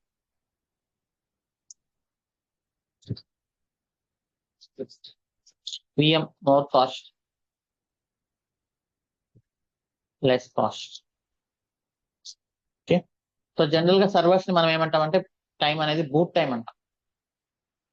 బూట్ టైం అంటే ఏంటి, మీరు మీ ల్యాప్టాప్ పవర్ బటన్ ఆన్ చేశాక ఎంత ఫాస్ట్ గా మీ ల్యాప్టాప్ అనేది యూస్ చేయడానికి అవుతుంది అనేది. ఇప్పుడు విఎం నేను అట్లీస్ట్ మీరు ఒకవేళ క్లౌడ్ లో తీసుకున్నా కూడా అట్లీస్ట్ ఒక 2-3 minutes టైం పడుతుంది కదా. అదే పెద్ద సైజ్ అనుకోండి 5 minutes కూడా పట్టొచ్చు. మోర్ బూట్ టైం మినిట్స్ పడుతుంది,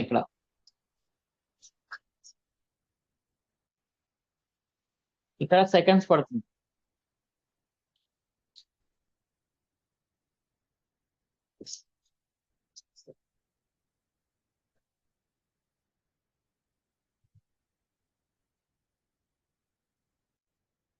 ఓకే, సో ఇక్కడ size, VM size is big, ఇక్కడ container size is very less.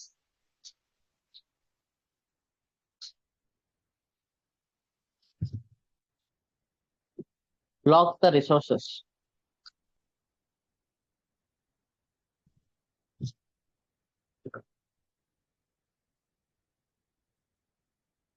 Never block the resources.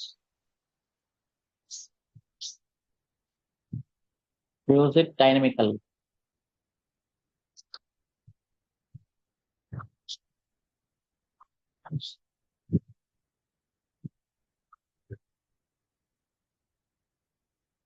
Okay. So మరి ఎందుకు వీటి వల్ల అడ్వాంటేజెస్ అంటే ఇప్పుడు ఆటో స్కేలింగ్ చూసాం మనం.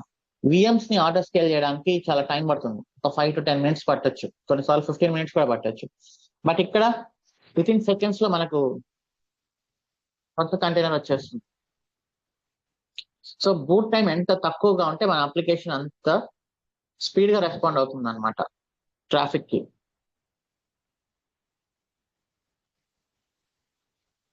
ఇప్పుడు ట్రాఫిక్ పెరుగుతుంది కదా అని చెప్పేసి నేను ఒక విఎం ని స్పిన్ అప్ చేయడానికి ఆన్ ప్రిమైస్ లో అయితే ఒక 15-20 minutes పట్టొచ్చు, క్లౌడ్ లో అయితే ఒక 10-15 minutes పట్టొచ్చు. ఓకే. బట్ అదే కంటైనర్స్ లో అయితే విత్ ఇన్ సెకండ్స్ లోపల అయిపోతుంది అనమాట. 10-15 seconds లో అయిపోతుంది.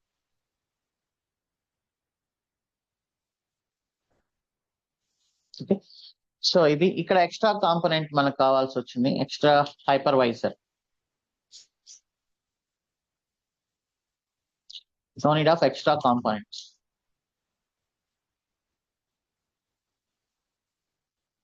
ఓకే. సో ఇది అడ్వాంటేజెస్ మీరు అక్కడ చెప్పాల్సింది. అండ్ పోర్టబిలిటీ అనేది ఒక మంచి పాయింట్ యాక్చువల్లీ. ఇప్పుడు మీరు ఒక ఫ్లాట్ ని ఖాళీ చేయాలి అంటే చాలా టైం పడుతుంది కదా.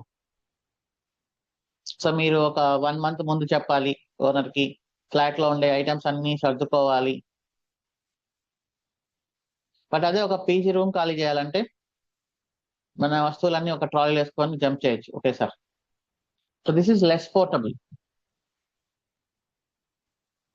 This is portable.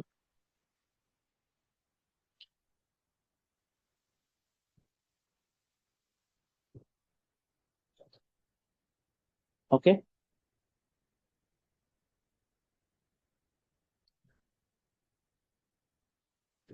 Yeah. So ఇది మీరు ఇవన్నీ చెప్పాల్సి వస్తుంది. విఎం వర్సెస్ కంటైనర్స్ అనేది పాపులర్ ఇంటర్వ్యూ క్వశ్చన్. సో ఈ మైక్రో సర్వీసెస్ ఎవల్యూషన్ వల్ల ఖచ్చితంగా అవి కంటైనర్స్ లోనే హోస్ట్ చేయడం స్టార్ట్ చేసాము. ఓకే. అండ్ దెన్ కంటైనర్స్ లో హోస్ట్ చేస్తున్నప్పుడు మనం ఖచ్చితంగా డాకర్ అనేది నేర్చుకోవాల్సి వస్తుంది.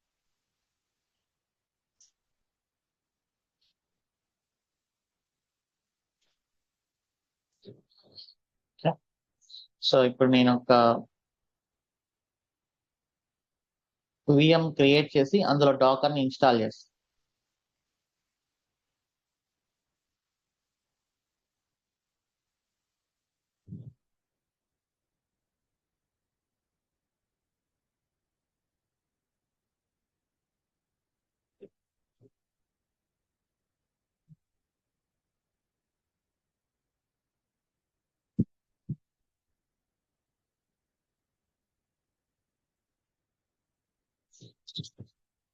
Dakar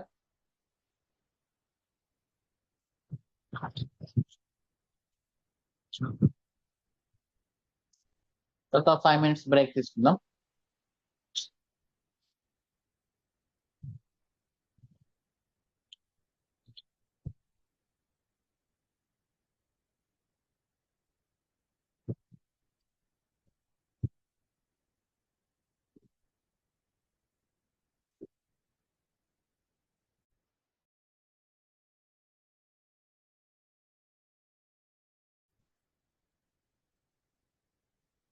okay. T3 మైక్రో తీసుకుందాం.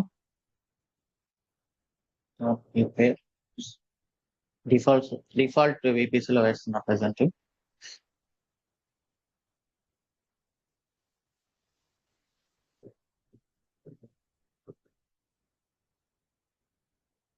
సో ఇప్పుడు మనం డాకర్ అనే ప్యాకేజ్ ని ఇన్స్టాల్ చేయాలి. ఇన్స్టాల్ డాకర్ అని వస్తే మనకు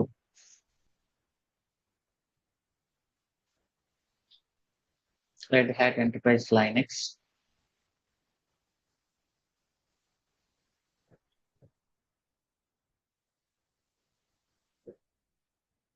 ఓకే. సో ఇక్కడ ఉన్నాయి కమాండ్స్.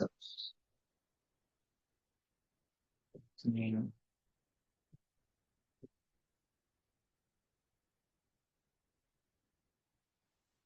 సో ఇప్పుడు మనకు ఇంటర్వ్యూస్ లో మోస్ట్ కామన్ గా అడిగేది టెరాఫామ్, డాకర్, క్యూబర్నెటిస్, స్క్రిప్టింగ్ ఇవి అనమాట. సో 50% ఆఫ్ ద క్వశ్చన్స్ ఇప్పుడు మోస్ట్లీ 50 అంటే ఎక్కువే కూడా actually around 60% of the questions Docker, Kubernetes పైనే ఉంటాయి. ఇంకా సిఐసి.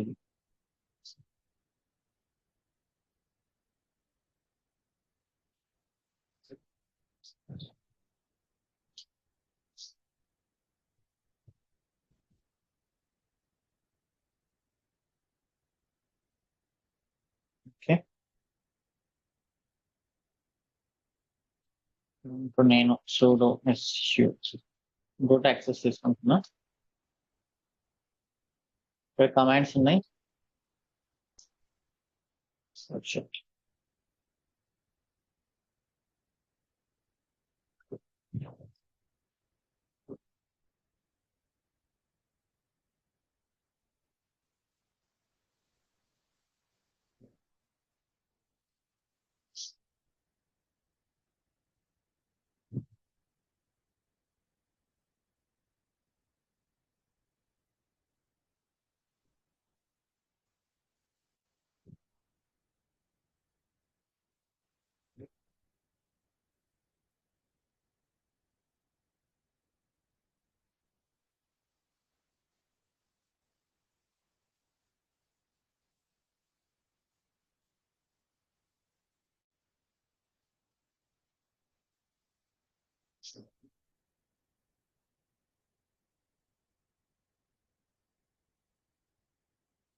అండ్ ఇక్కడ మనం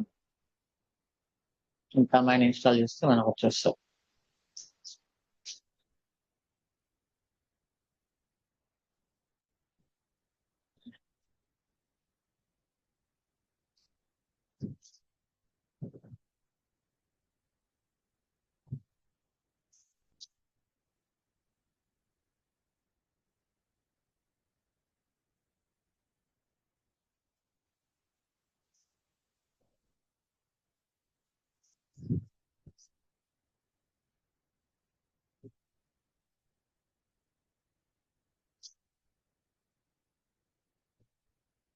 ఓకే, డాకర్ ఇన్స్టాల్ అయిపోయింది. ఇంకా మనం system CTL start docker.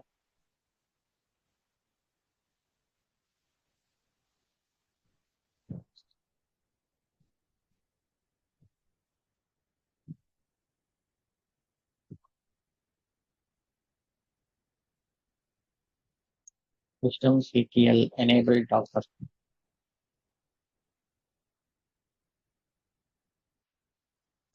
System CTL status docker. Docker అనేది రన్ అవుతుంది. ఓకే, ఇప్పుడు నేను సూడో యాక్సెస్ తీసేస్తున్నా. ఆర్ సూడో యాక్సెస్ తీసుకున్నా. Okay, docker TS sudo access లో వర్క్ అవుతుంది. అదే సూడో యాక్సెస్ తీసేస్తే వర్క్ అవ్వట్లేదు. ఓకే, సో మీరు డాకర్ ఇన్స్టాల్ చేసినప్పుడు ఏమవుతుందంటే డాకర్ అనే గ్రూప్ క్రియేట్ అవుతుంది.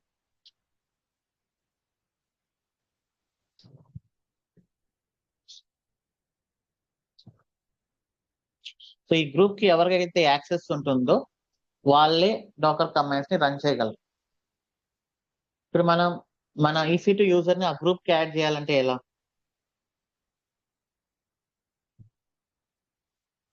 సెకండరీ గ్రూప్ లాగా.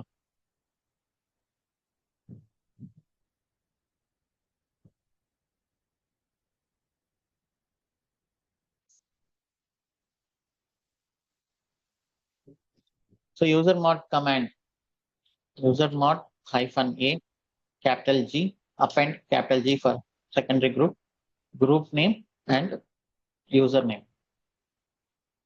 ఓకే, సో ఇప్పుడు ఈ కమాండ్ నేను రన్ చేయాలి, sudo యాక్సెస్. రన్ చేశాక ఎగ్జిట్ కొట్టి సార్ లాగౌట్ అయ్యి మళ్ళీ లాగిన్ అవ్వాలి.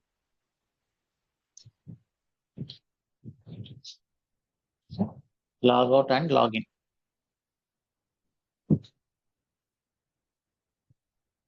సో ఇప్పుడు you can run the Docker commands.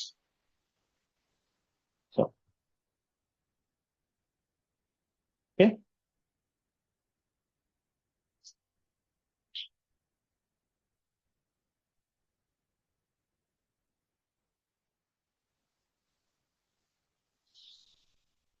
So మనం డాకర్ లో ప్రతిదాన్ని ఇమేజ్ అంటాం, విఎమ్స్ లో ఏమంటాం,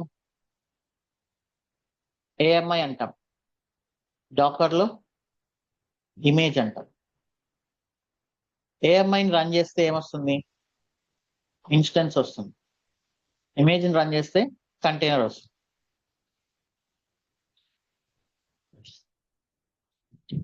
ఓకే, సో అక్కడ ఏఎంఐ అంటే ఏంటి, AMI equal to base OS plus మనం ప్రోగ్రామింగ్ లాంగ్వేజ్ ఇన్స్టాల్ చేస్తున్నాం కదా, మనం ఏఎంఐ ప్రిపేర్ చేసేటప్పుడు ఏం చేసాం, ఒక ఓఎస్ తీసుకున్నాం, రెడ్ హ్యాట్ ఎంటర్ప్రైజ్ లైనక్స్ 9 తీసుకున్నాం.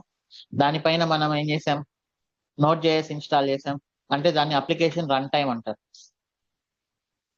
నోట్ జేఎస్ అయినా, జావా అయినా, పైథాన్ అయినా, .NET అయినా, we will call them as application runtime, program runtime. So దాని తర్వాత ఏం చేసాం, యూజర్ క్రియేషన్, ఫోల్డర్ క్రియేషన్, దాని తర్వాత కాన్ఫిగరేషన్ ఫైల్స్ లైక్ systemctl, దాని తర్వాత అప్లికేషన్ కోడ్, తర్వాత dependencies installation and restart the service, and start the service or restart the service. ఇదే కదా మనం చేసాం.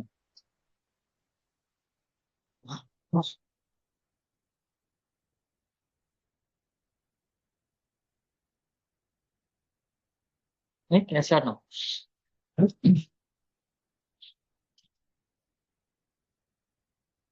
సో వీటన్నిటిని కలిపి మనం ఇమేజ్ లాగా తీసుకొని ఈ ఇమేజ్ రన్ చేసినప్పుడు మనకు సర్వర్ అనేది ఇన్స్టెన్స్ గా వచ్చేసింది స్పీడ్ గా. సో దీన్ని మనం డాకర్ లో ఇమేజ్ అంటాం. యాక్చువల్లీ ఈ ఇమేజ్ ఏంటి అంటే, ఇప్పుడు మన ల్యాప్టాప్ లో ఓఎస్ లో ఏమేమి రన్ అవుతున్నాయో మనకు తెలుసా, మన ల్యాప్టాప్ ఓఎస్ లో బ్యాక్గ్రౌండ్ లో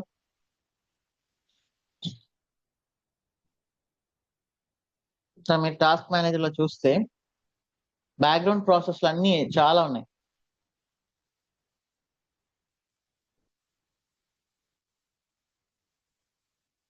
అసలు అవి ఏంటో కూడా మనకు తెలియదు, ఎందుకు రన్ అవుతున్నాయో కూడా మనకు తెలియదు, రైట్.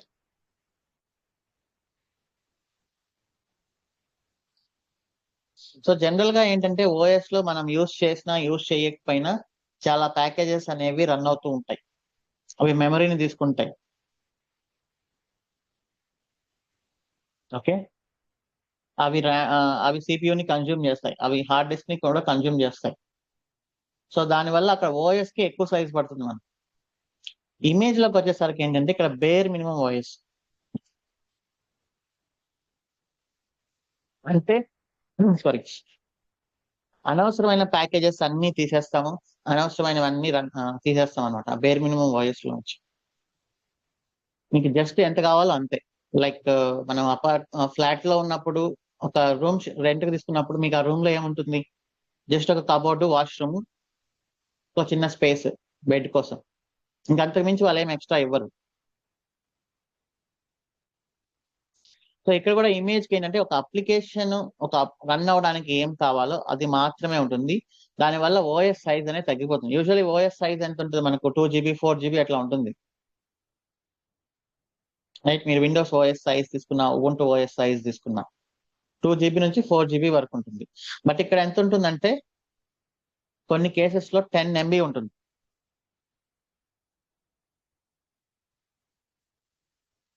అంటే ఒక MP3 సాంగ్ అంట. 10 MB నుంచి 500 MB వరకు.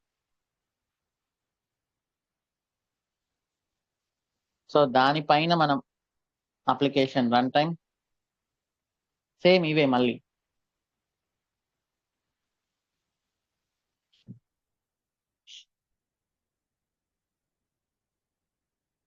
ఓకే, సో దీని అంతటిని కలిపితే మాక్సిమం 1 GB వస్తుంది. బట్ ఇంకా లెస్ చేయొచ్చు, మొత్తం సైజే 500 MBకి తీసుకురావచ్చు.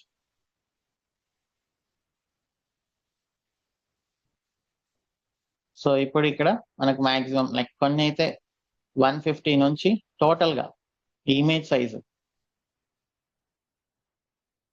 500 MB లోపల తీసేయచ్చు. అదే ఇక్కడైతే 2 GB నుంచి 4 GB ఉంటుంది.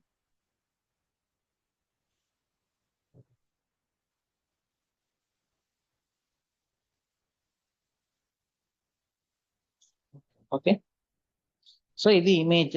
సో ఇప్పుడు మనం కొన్ని డాకర్ కమాండ్స్ తెలుసుకోవాలి.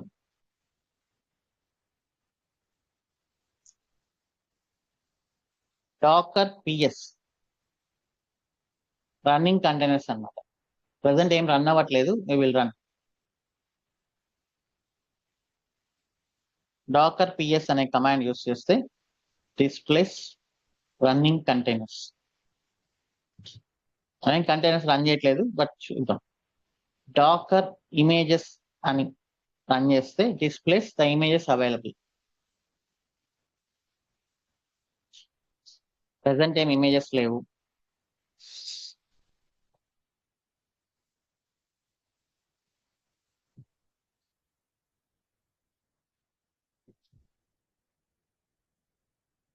ఓకే, నాకు ఇమేజ్ కావాలి. Docker pull image name. నేను డాకర్ పుల్ ఎంజినిక్స్ అని ఇచ్చాను.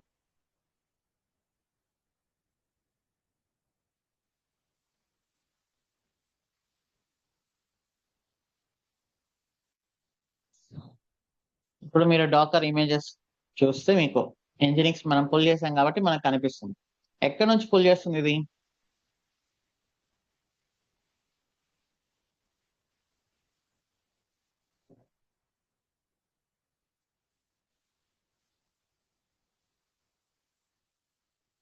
ఇది మన సర్వర్.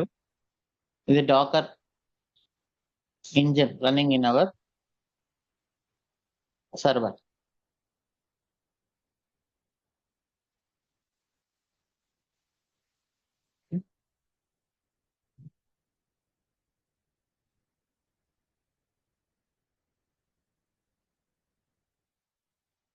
ఇది డాకర్ ఇంజిన్. సో మనం ఏం చేస్తాము, కమాండ్ లైన్ ఉంది కదా మనకి ఇక్కడ. డాకర్ క్లయింట్ అంటే కమాండ్ లైన్.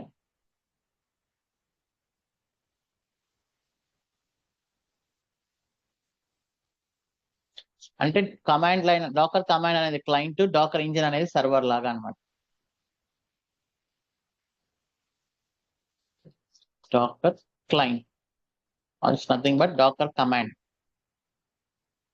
డాకర్ ఇంజిన్ అంటే మన సిస్టమ్ సిటిఎల్ రన్ కొట్టాం కదా, system CTL run Docker, that is Docker engine. Engine అంటే ఏంటంటే కంటిన్యూస్ గా రన్ అయ్యేది, Docker engine or Docker daemon. So నేను ఇప్పుడు డాకర్ ఫుల్ ఇమేజ్ అని కొట్టినప్పుడు, డాకర్ ఫుల్ ఇమేజ్ నాకు ఎంజినిక్స్ ఇమేజ్ కావాలి అన్నప్పుడు మన సర్వర్ లో ఎంజినిక్స్ ఇమేజ్ ఉందా లేదా?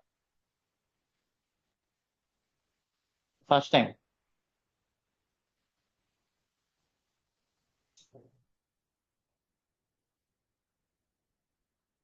లేదు. సో అప్పుడు అదేం చేస్తుంది, డాకర్ హబ్ అని ఒకటి ఉంటుంది.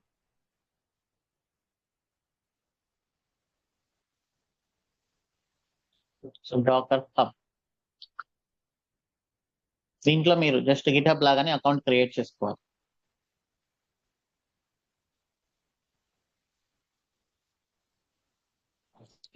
ఇక్కడ మనకు అన్ని ఉంటాయి అన్నమాట ఇమేజెస్.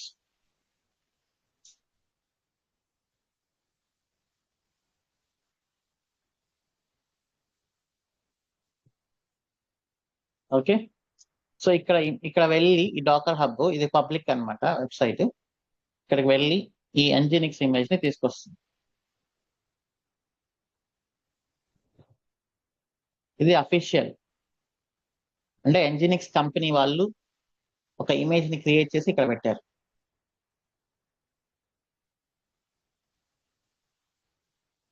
సో ప్రతి ప్యాకేజ్ కి వర్షన్స్ ఉంటాయి కదా, ఇక్కడ వర్షన్స్ ఏంటి మరి? ట్యాగ్స్ అన్నమాట. ఇప్పుడు నేను ఏ వర్షన్ ఇవ్వకపోతే నాకు ఏ వర్షన్ వస్తుంది? లేటెస్ట్ అనే వర్షన్ వస్తుంది ఇక్కడ.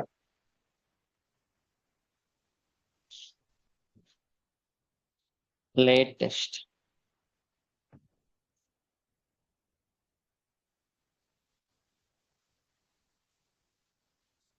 లేటెస్ట్ అంటే ఏది లేటెస్ట్ ఉంటే అది, ఏది స్టార్టింగ్ లో ఉంటే అది. ఓకే, ఇక్కడ చూడండి ట్యాగ్ ఏంటి? లేటెస్ట్. మీకు స్పెసిఫిక్ వర్షన్ కావాలి అనుకోండి, అప్పుడు అది పుల్ చేస్తున్నారు. ఇప్పుడు ఫర్ ఎగ్జాంపుల్ ఇక్కడ లేదు కాబట్టి డాకర్ ఇంజిన్ ఇక్కడ నుంచి తీసుకొస్తుంది ఆటోమేటిక్ గా.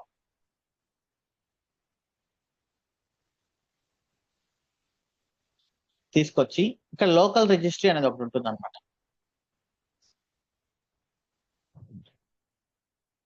అది సెంట్రల్ రిజిస్ట్రీ పైన డాకర్ హబ్, ఇది లోకల్ రిజిస్ట్రీ. ఈ లోకల్ రిజిస్ట్రీలో ప్లేస్ చేస్తుంది.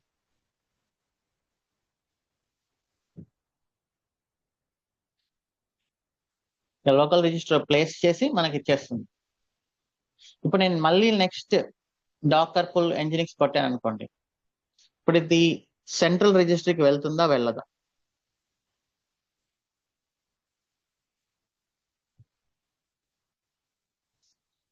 ఆల్రెడీ మనకి లోకల్లో ఉంది కాబట్టి వెళ్ళదు.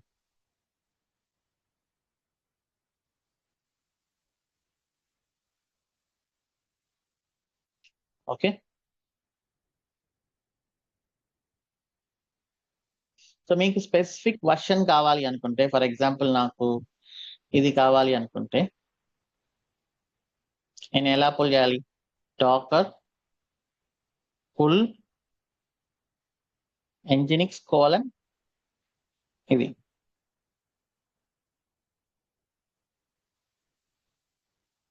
సో ఇప్పుడు ఇది ఇంటర్నెట్ నుంచి పుల్ చేస్తుంది, సెంట్రల్ రిజిస్ట్రీ నుంచి. ఓకే, మీరు చూడొచ్చు ట్యాగ్ అక్కడ. సైజ్ చూడండి ఎంత ఉందో, 86 MB ఉంది. ఆల్పైన్ అనేది చాలా తక్కువ సైజ్ అనమాట. ఒక ఓఎస్ ఇది కూడా, డాకర్ ఫుల్ ఆల్పైన్. ఇదే లైనెక్స్ యొక్క గ్రేట్నెస్. 10 MBలో కూడా లైనెక్స్ ఓఎస్ ని మనం క్రియేట్ చేయొచ్చు. 7.83 equal to MP3 song. So Windows కి లైనెక్స్ కి మెయిన్ డిఫరెన్స్ ఏంటి అంటే ఇదే అనమాట, కస్టమైజేషన్. మీరు విండోస్ ఓఎస్ ని 7 MBలో చేయగలమా మనం?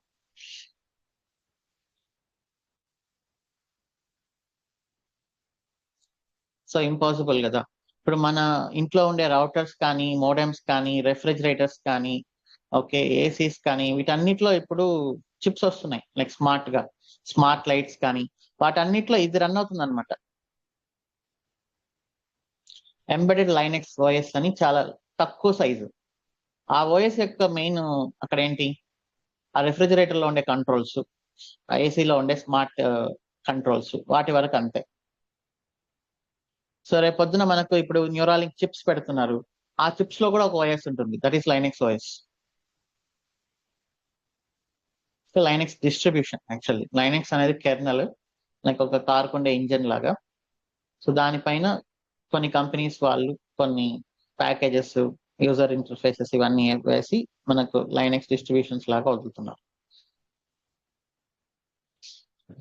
సో ఇప్పుడు ఎంజినిక్స్ వాళ్ళ ఇమేజ్ ని ఎలా తయారు చేసి ఉండొచ్చు?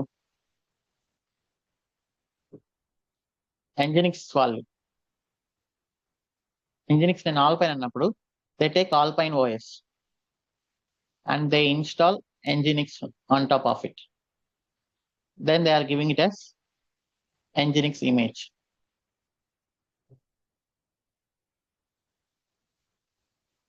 ఓకే,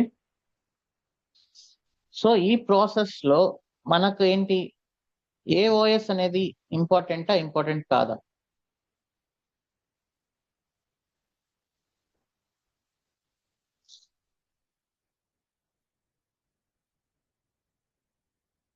యాక్చువల్లీ ఇంపార్టెంట్ కాదు.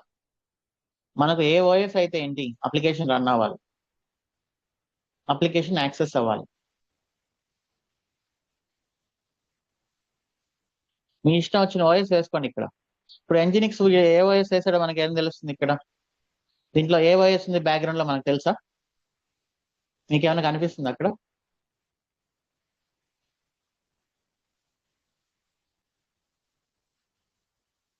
మనకు కావాల్సింది ఎంజినిక్స్ రన్ అవ్వడం అంతే. మనకు కావాల్సింది ఎంజినిక్స్ లోపల మన వెబ్సైట్ ని ఇన్స్టాల్ చేయడం. బ్యాక్గ్రౌండ్ లో ఏ ఓఎస్ రన్ చేసుకుంటే మనకేంటి?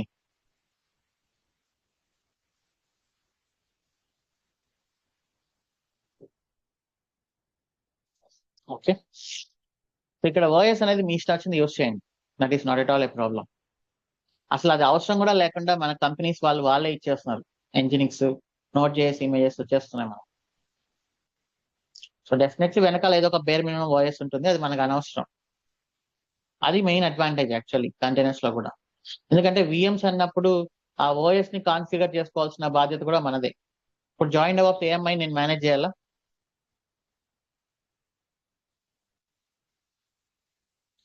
దాంట్లో రెడ్ హ్యాట్ లో ప్యాచెస్ వచ్చిన ప్రతిసారి నేను దాన్ని కొత్తగా ఏఎంఐ రిలీజ్ చేయాలా?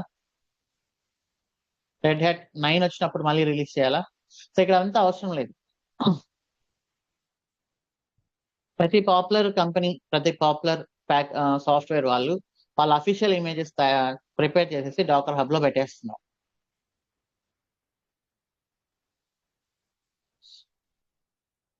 ఓకే, సో ఇప్పుడు ఇమేజ్ ని పుల్ చేసాము. ఇమేజ్ ని కంటైనర్ లాగా చేయాలి. ఇమేజ్ పుల్ చేస్తే ఏం అవ్వదు, ఇమేజ్ కంటైనర్ చేస్తేనే కదా రన్ అవుతుంది. ఏమైనా పెట్టుకుంటే ఏమవుతుంది, ఏమైనా రన్ చేస్తేనే కదా ఇన్స్టెన్స్ అవుతుంది. So we need to run. First container గా స్టార్ట్ చేయాలి. Docker create image. సో ఇప్పుడు ఏమవుతుంది, container will be create. Okay, Dakar create మన ఇమేజ్ అన్నప్పుడు ఇమేజ్ ఐడి అయినా ఇవ్వచ్చు మీరు, or else image name version అయినా ఇవ్వచ్చు. నేను డాకర్ క్రియేట్ ఎంజినిక్స్ ఉన్నప్పుడు అది ఆటోమేటిక్ గా లేటెస్ట్ తీసుకుంటుంది, or you can explicitly give it, no problem.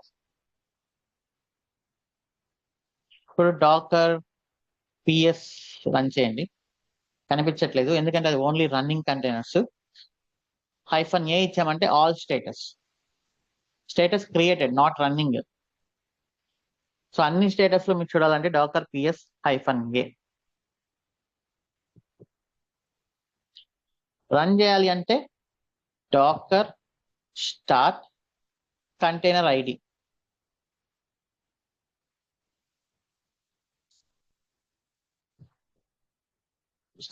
Start అయింది actually,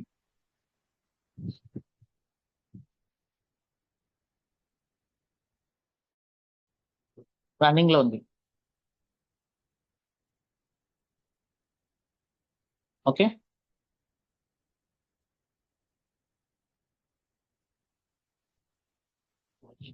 Dakar create docker start container ID.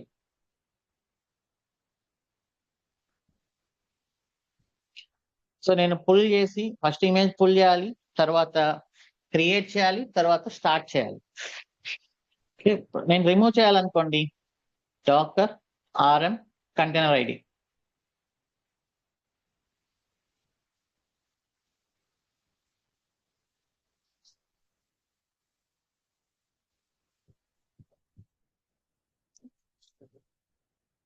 Running container ని మీరు రిమూవ్ చేయలేరు, సో అప్పుడు మీరు ఫోర్స్ చేయాలి డాకర్ ఆర్ఎం -F. ఇప్పుడు డాకర్ పిఎస్ -A నేను రిమూవ్ చేసేసాను, కనిపించదు. డాకర్ పిఎస్ అది రన్ అవ్వట్లేదు. డాకర్ ఇమేజ్ ని రిమూవ్ చేయాలి. Docker RM image ID or image name nginx latest. Image remove అయిపోయింది. Simple commands. నేను ఎట్ ఏ టైం అన్ని ఇమేజెస్ ని రిమూవ్ చేయాలి. డాకర్ ఇమేజెస్ -a-q అని ఇస్తే ఆల్ ఇమేజెస్ యొక్క ఇమేజెస్ ఐడి మనకు వస్తుంది. -a for all images, -q image ID. నేను దీన్ని డాకర్ RMI ఈ టిల్ట్ 1 పక్కన ఉండే కీబోర్డ్ లో 1 పక్కన ఉండే దాంట్లో టిల్ట్ సింబల్ ఉంది కదా, అది ఇచ్చి డాకర్ ఇమేజెస్ -a-q అని ఇచ్చాను. మొత్తం అన్ని ఒకేసారి రిమూవ్ అయిపోతాయి.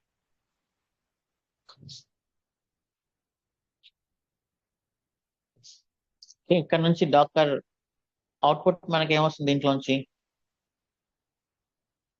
ఇమేజ్ ఐడీస్ వస్తుంది. అది డాకర్ RMIకి ఇన్పుట్ లాగా పనిచేస్తుంది.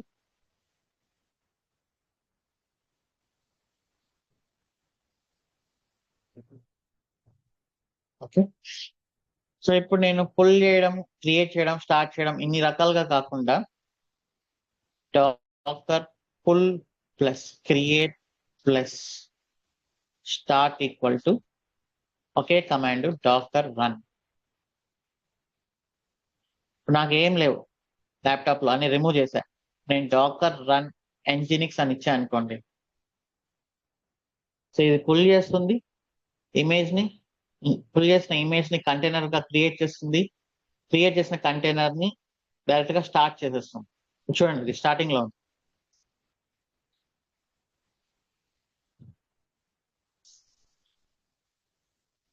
But it is blocking the foreground.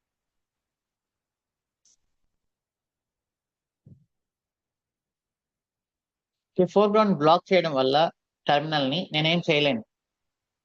So దీన్ని బ్యాక్గ్రౌండ్ లో పంపించాలి అంటే Docker run -d for detach the screen.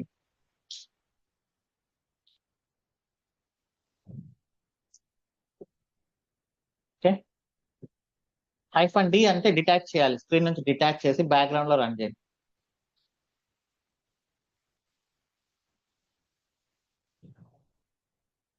So ఇప్పుడు ఎంజినిక్స్ రన్ అవుతుంది, నేను ఎలా యాక్సెస్ చేయాలి?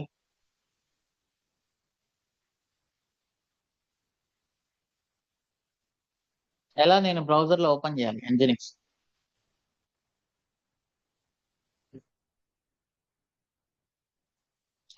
సో సిస్టమ్ లో మనకు ఎన్నైతే 0 to 65,535 పోర్ట్స్ ఉంటాయో, అలానే మనకు కంటైనర్ కు కూడా 65,535 పోర్ట్స్ ఉంటాయి. ఇప్పుడు ఇక్కడ డాకర్ కంటైనర్ రన్ అవుతుంది. ఇప్పుడు నేను పోర్ట్ నెంబర్ 80 పైన హిట్ చేస్తే అది హోస్ట్ కి వెళ్తుందా, కంటైనర్కి వెళ్తుంది?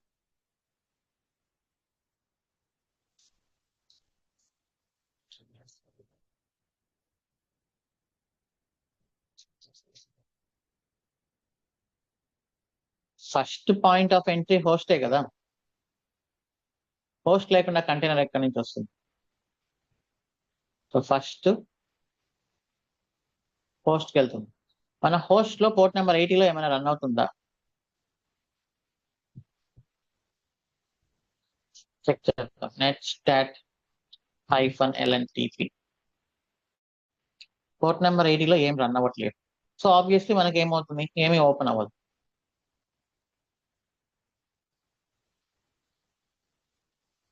అక్కడ ఏం రన్ అవ్వట్లేదు కాబట్టి. సో ఇప్పుడు ఎంజినిక్స్ ని నేను బ్రౌజర్ లో ఓపెన్ చేయాలి అంటే నేను హోస్ట్ పోర్ట్ కి కంటైనర్ పోర్ట్ కి మ్యాప్ చేయాలి. సో నేను ఇక్కడ ఏం చెప్తానంటే, ఇప్పుడు నేను రిమూవ్ చేస్తున్నా డాకర్ rm-f కంటైనర్ రిమూవ్ చేస్తున్నా present.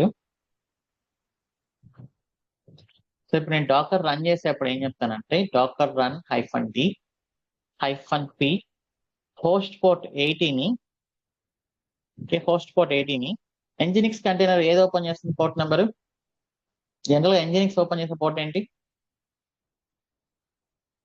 By default 80. So nginx container కూడా 80నే ఓపెన్ చేస్తుంది. ఇలా ఇచ్చా అనుకోండి, మీనింగ్ ఏంటి? నేను ఏం చెప్తున్నానంటే డాకర్ నువ్వు వెళ్ళి హోస్ట్ పోర్ట్ 80ని ఓపెన్ చేయి.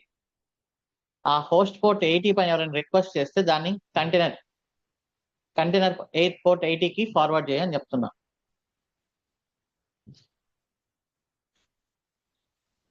సో ఇప్పుడు హిట్ చేశారనుకోండి, మనకు వస్తుంది Nginx. So first host port వస్తుంది ఇక్కడ.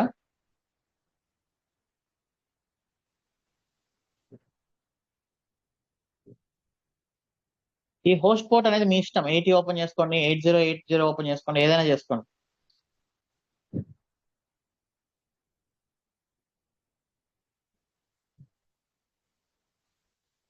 ఓకే, ఇక్కడ నుంచి మనకు కంటైనర్ పోర్ట్ 80కి వస్తుంది.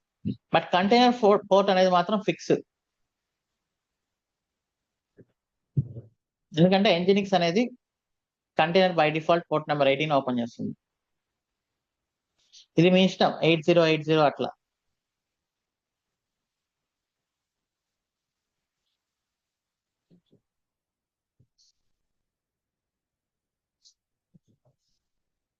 ఇప్పుడు ఎన్ని ఓపెన్ అవుతున్నట్టు ఇక్కడ?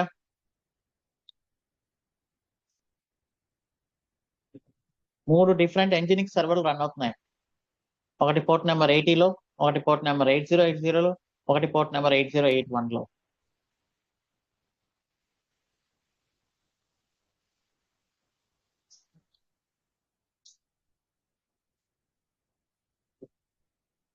సో ఇప్పుడు చూడండి, ఒక చిన్న VM లో నేను Nginx ని 3-4 ఎన్నైనా రన్ చేయొచ్చు, మీ VM సపోర్ట్ చేసేంత వరకు.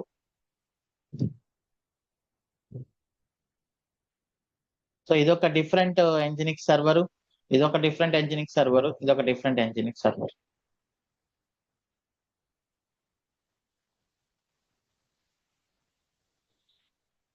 ఓకే, ఈ కంటైనర్ అనేది ఒక నానో సర్వర్ లాంటిది అనమాట.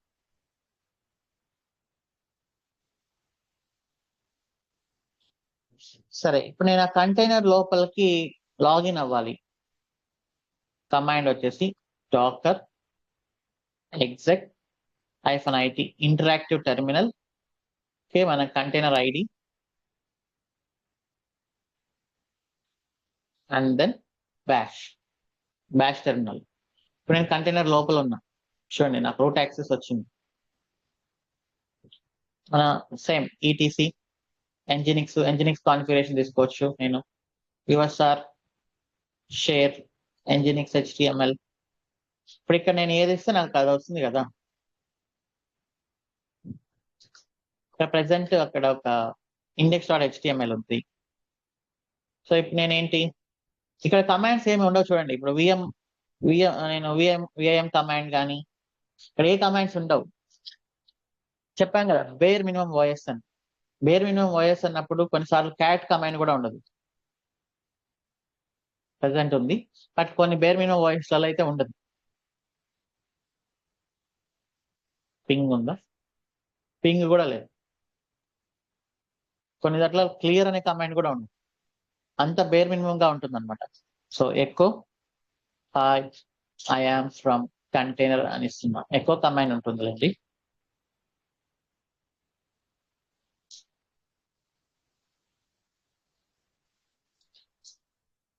సో 8081లో కదా నేను చేంజెస్ చేసింది,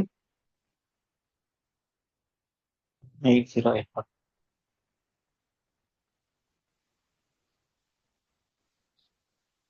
ఓకే, సో ఒక రన్నింగ్ కంటైనర్ లోపలికి మీరు లాగిన్ అవ్వాలి అంటే కమాండ్ వచ్చేసి ఇది.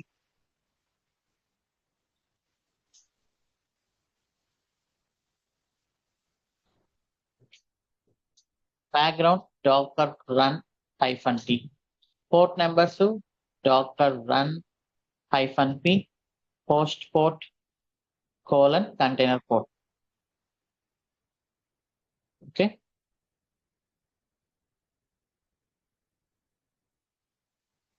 లాగ్స్ చెక్ చేయాలి అంటే సింపుల్ గా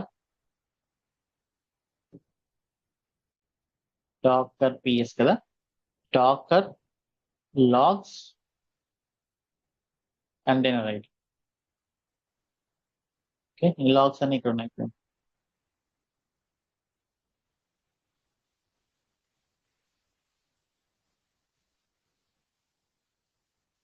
మీ కంటైనర్ ఇన్స్పెక్ట్ చేయాలి అంటే, కంటైనర్ లో ఏమేమి ఉందో తెలుసుకోవాలంటే Dakar inspect container ID.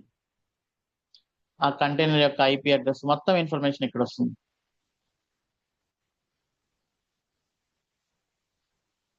Image అయినా కంటైనర్ అయినా డాకర్ ఇన్స్పెక్ట్.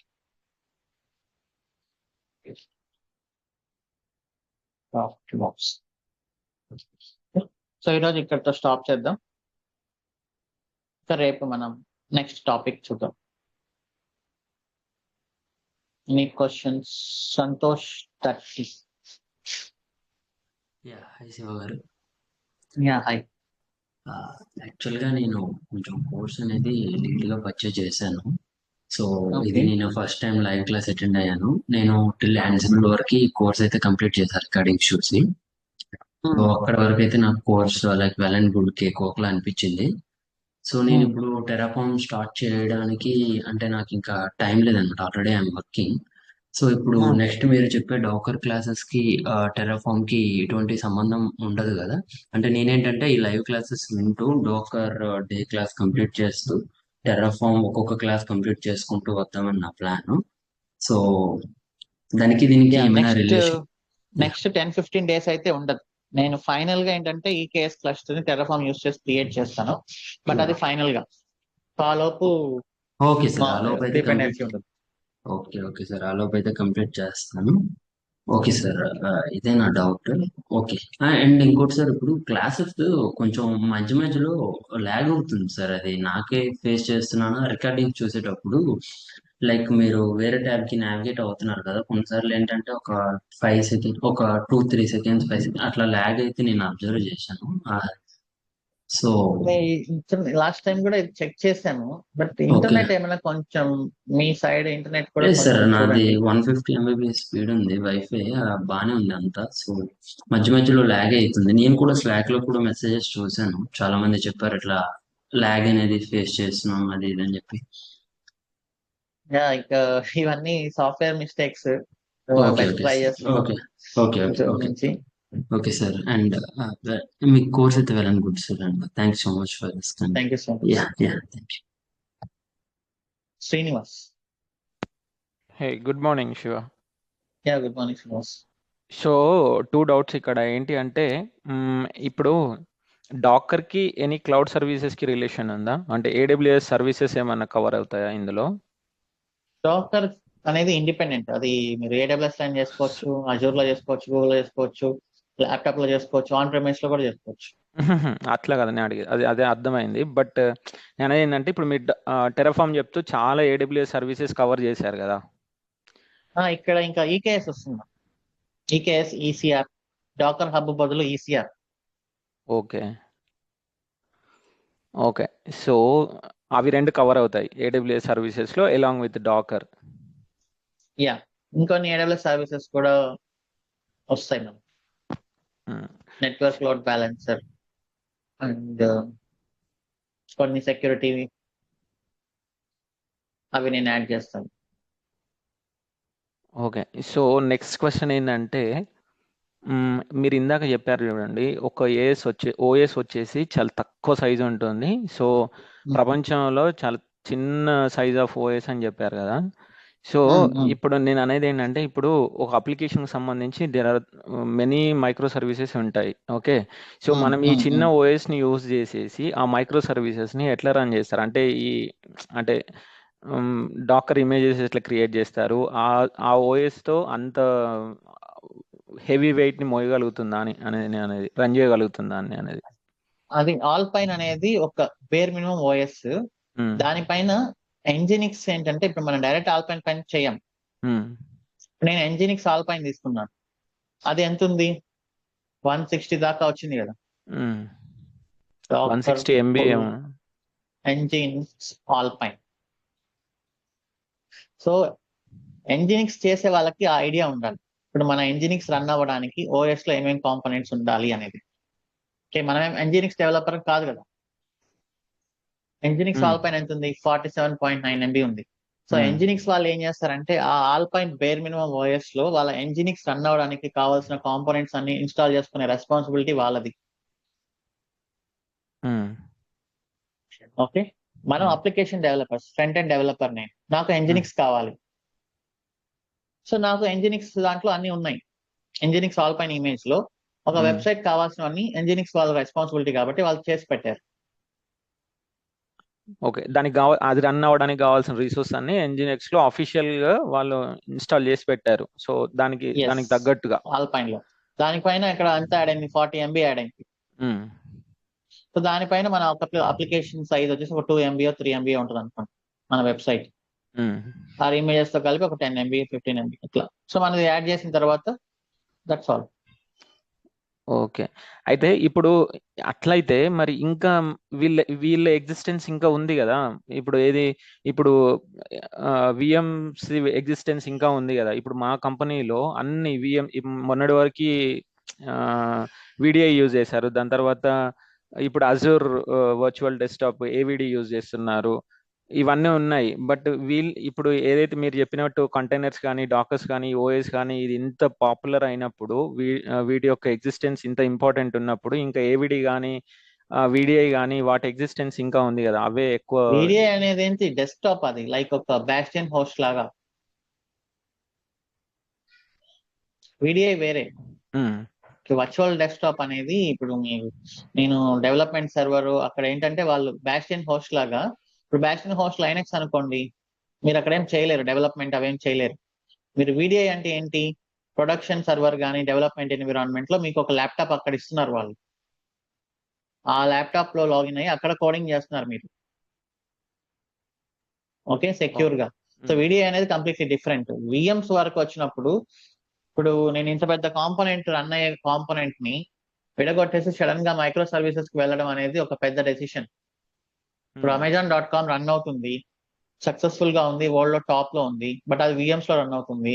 సడన్ గా కంటైనర్స్ పాపులర్ అయింది కదా అని చెప్పేసి వాళ్ళు ఓకే మనం కంటైనర్స్ కి వెళ్దాం అనే డెసిషన్ తీసుకోవడం అనేది చాలా పెద్ద డెసిషన్. అది కంటైనర్స్ పాపులర్ అయితే ఏంటి, కాకపోతే నాకేంటి, మన బిజినెస్ రన్ అవుతుంది, ప్రాబ్లం ఏం లేదు, నాకు మూవ్ అవ్వాల్సిన అవసరం లేదు. టెక్నాలజీ కొన్ని కాంప్లెక్సిటీస్ కూడా తీసుకొస్తుంది. ఈకేఎస్ క్లస్టర్ ని మేనేజ్ చేయడం అవన్నీ అంత ఈజీ ఏం కాదు. మళ్ళీ దానికి మళ్ళీ సపరేట్ టీమ్ అదంతా ఉంటుంది అనమాట. అండ్ ఇక్కడ కోడ్ ని నేను విడగొట్టి మళ్ళీ చిన్న చిన్న కాంపోనెంట్స్ లాగా చేయడం అంత ఈజీ డెసిషన్ కూడా కాదు. దానికి కొంచెం టైం పడుతుంది. ఇప్పుడు ఒక జాయింట్ ఫ్యామిలీస్ విడిపోవడానికి మేబీ మనకు తెలిసి ఉంటుంది కదా వాళ్ళు ఎంత బాధపడి ఉంటారో. అదే స్మాల్ ఫ్యామిలీస్ పాపులర్ అవుతున్నాయి కదా అని చెప్పేసి ఉన్న బలంగా అందరు జాయింట్ ఫ్యామిలీస్ విడిపోయింటారుగా. అంటే ఎవరి కల్చర్, ఎవరి ఫిలాసఫీ, ఎవరి కల్చర్స్ ని వాళ్ళ అప్లికేషన్ తీరుని బట్టి వాళ్ళు ఉండాలి, స్లోగా వస్తారు. సో ఇక్కడ కూడా ఏంటి అంటే వాళ్ళ బిజినెస్ ఇంపాక్ట్ అవ్వకుండా స్లోగా చేసుకుంటూ వస్తారు అందరూ. Okay, thank you so much. That's all I have. Thank you so much. Vishnupriya, good morning. Good morning. ఇది ప్రీవియస్ క్లాస్ టెరాఫార్మ్ నుంచి ఒక క్వశ్చన్. ఇది మనం ALB క్రియేట్ చేస్తున్నప్పుడు మనం ఓపెన్ సోర్స్ మాడ్యూల్ యూజ్ చేసాము.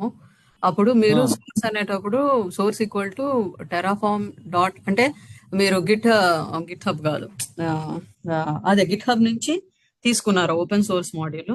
డైరెక్ట్ గా మీరు టెరాఫార్మ్ స్లాష్ అనేసి అది ఆటోమేటిక్ గా వచ్చేసింది అక్కడ, మీరు కాపీ చేసి వేసినప్పుడు. సో నా క్వశ్చన్ ఏంటి అంటే, ఇప్పుడు మనం కొన్ని మాడ్యూల్స్ రాసాము, అది మనము హబ్ లోకి పెట్టినప్పుడు దాన్ని రెఫర్ చేయాలంటే మనం గిట్ సెమీకోలన్ 2 ఇచ్చి మొత్తం URL ఇచ్చాము. URL ఇస్తేనే అది రికగ్నైజ్ చేసి తీసుకుంది. అంటే నా ఓన్, అంటే మనం ఇక్కడ రాసిన ఈ కాంపోనెంట్స్ మనం గిట్ లో పుష్ చేసినప్పుడు మళ్ళీ వాటిని బ్యాక్ రెఫర్ చేసినప్పుడు ఎట్లా చేయాలన్నప్పుడు మీరు source equal to Git double : ఇచ్చేసి HTTP URL ఇచ్చాము. సో మన ఓన్ దాంట్లో చేయడానికి. ఇది ఇప్పుడు ఓపెన్ సోర్స్ అన్నప్పుడు మీరు అక్కడ అసలు అట్లాంటి URL కూడా ఏమి ఇవ్వలేదు, డైరెక్ట్ గా అది ఎలా తీసుకుంది. టెరాఫార్మ్ బై డిఫాల్ట్ ఇచ్చినప్పుడు ఏంటి అంటే కిట్ తీసుకుంటుంది. టెరాఫార్మ్ అనేది అవి అఫీషియల్ మాడ్యూల్స్ కదా, అది టెరాఫార్మ్ ఇంటర్నల్ గా అఫీషియల్ మాడ్యూల్స్ నే కాల్ చేస్తుంది. ఓకే, సో దానికి అప్పుడు URL ఏం అవసరం లేదు, Terraform official modules. Yeah correct. ఇంకొకటి ఇంకోటి అండి, ఇది బేర్ మినిమం OS అని అంటున్నారు కదా. Which one will decide bear minimum OS? ఇప్పుడు నా అప్లికేషన్ కి బేర్ మినిమం ఓఎస్ కావాలి అనేది యాజ్ ఎ డెవలపర్ గా మనం డిసైడ్ చేస్తామా, లేకపోతే డాకర్ డిసైడ్ చేస్తుందో? Who will decide bear minimum OS?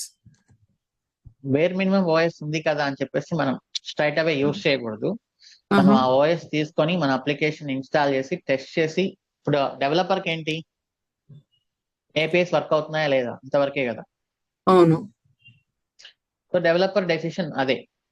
Developer ఏం చెప్పాడు, Node.js 20 వర్షన్ కావాలి అన్నాడు. ఓకే. ఓకే, సో అప్పుడు ఏంటంటే మనం Node.js 20 bear minimum OS alpine తీసుకొని ఆ Node.js 20 ఆల్పైన్ లో టెస్ట్ చేస్తాం మన అప్లికేషన్. ప్రాపర్ గా వర్క్ అవుతుంది అనుకోండి, దట్స్ ఆల్ డెవలపర్ వాంట్స్ కదా. ఇప్పుడు క్వశ్చన్ కొంచెం అంటే కొంచెం కన్ఫ్యూజ్ అవుతున్నాను ఇక్కడ. అంటే ఇప్పుడు మనకి ఇంజినెక్స్ అంటున్నాము, how to see it is nginx? Nginx ఒక దగ్గర నేను తెలుసుకుంది ఏంటంటే ఇట్స్ లైక్ వెబ్ సర్వర్. అవును, ఇంజినెక్స్ ఇస్ అంటే రిలేటెడ్ టు ది మన అప్లికేషన్ వర్క్ అవ్వడానికి. Can we say it as an operating system? కాదు కదా ఎందుకు ఇంజినెక్స్. కాదు? ఎంజినిక్స్ లోపల ఆపరేటింగ్ సిస్టమ్ ఉంది కదా ఇమేజ్ లోపల. నేనేం చెప్పాను, ఎంజినిక్స్ అంటే ఎంజినిక్స్ వాళ్ళు ఏం చేశారు, ఒక ఓఎస్ తీసుకొని దానిపైన ఎంజినిక్స్ ఇన్స్టాల్ చేశారు, ఓకే. రైట్? సో అప్పుడు అదేంటి, ఇప్పుడు జాయిన్ డెవలప్ అనేది ఒక ఏఎంఐ. నేను ఆ ఏఎంఐ పైన మళ్ళీ బ్యాక్ అండ్ కాంపోనెంట్ ఇన్స్టాల్ చేశాను, then that is also called as AMI. అంటే బ్లాక్స్ బై బ్లాక్స్ బిల్డ్ చేసుకుంటూ వెళ్తున్నాం మనం. ఇప్పుడు నేనేం చేస్తాను, నెక్స్ట్ ఆ ఎంజినిక్స్ పైన మన అప్లికేషన్ వేసి మళ్ళీ ఇంకొక ఇమేజ్ క్రియేట్ చేస్తాను. అప్పుడు అదేమవుతుంది, మన ఎక్స్పెన్స్ ఫ్రంట్ అండ్ ఏఎంఐ అవుతుంది. Okay, got it. ఇంకోటి మీరు లోకల్ రిజిస్ట్రీ అన్నారు. అంటే మనకి వెరీ ఫస్ట్ టైం మనం access, can we consider it as a kind of cache అనొచ్చా? అనొచ్చు. వెరీ ఫస్ట్ టైం మనము ఒక ఇమేజ్ ఇంజినెక్స్ దే తెచ్చుకున్నాం అనుకోండి, డైరెక్ట్ గా అదే డాకర్ హబ్ నుంచి పుల్ చేస్తుంది, లోకల్ రిజిస్ట్రీలో ఉంటుంది. అంటే ఇది వర్చువల్ గా అనుకోవాలా, లేకపోతే కెన్ వి సీ దిస్ అంటే where it will be local? ఇది ఫిజికలే.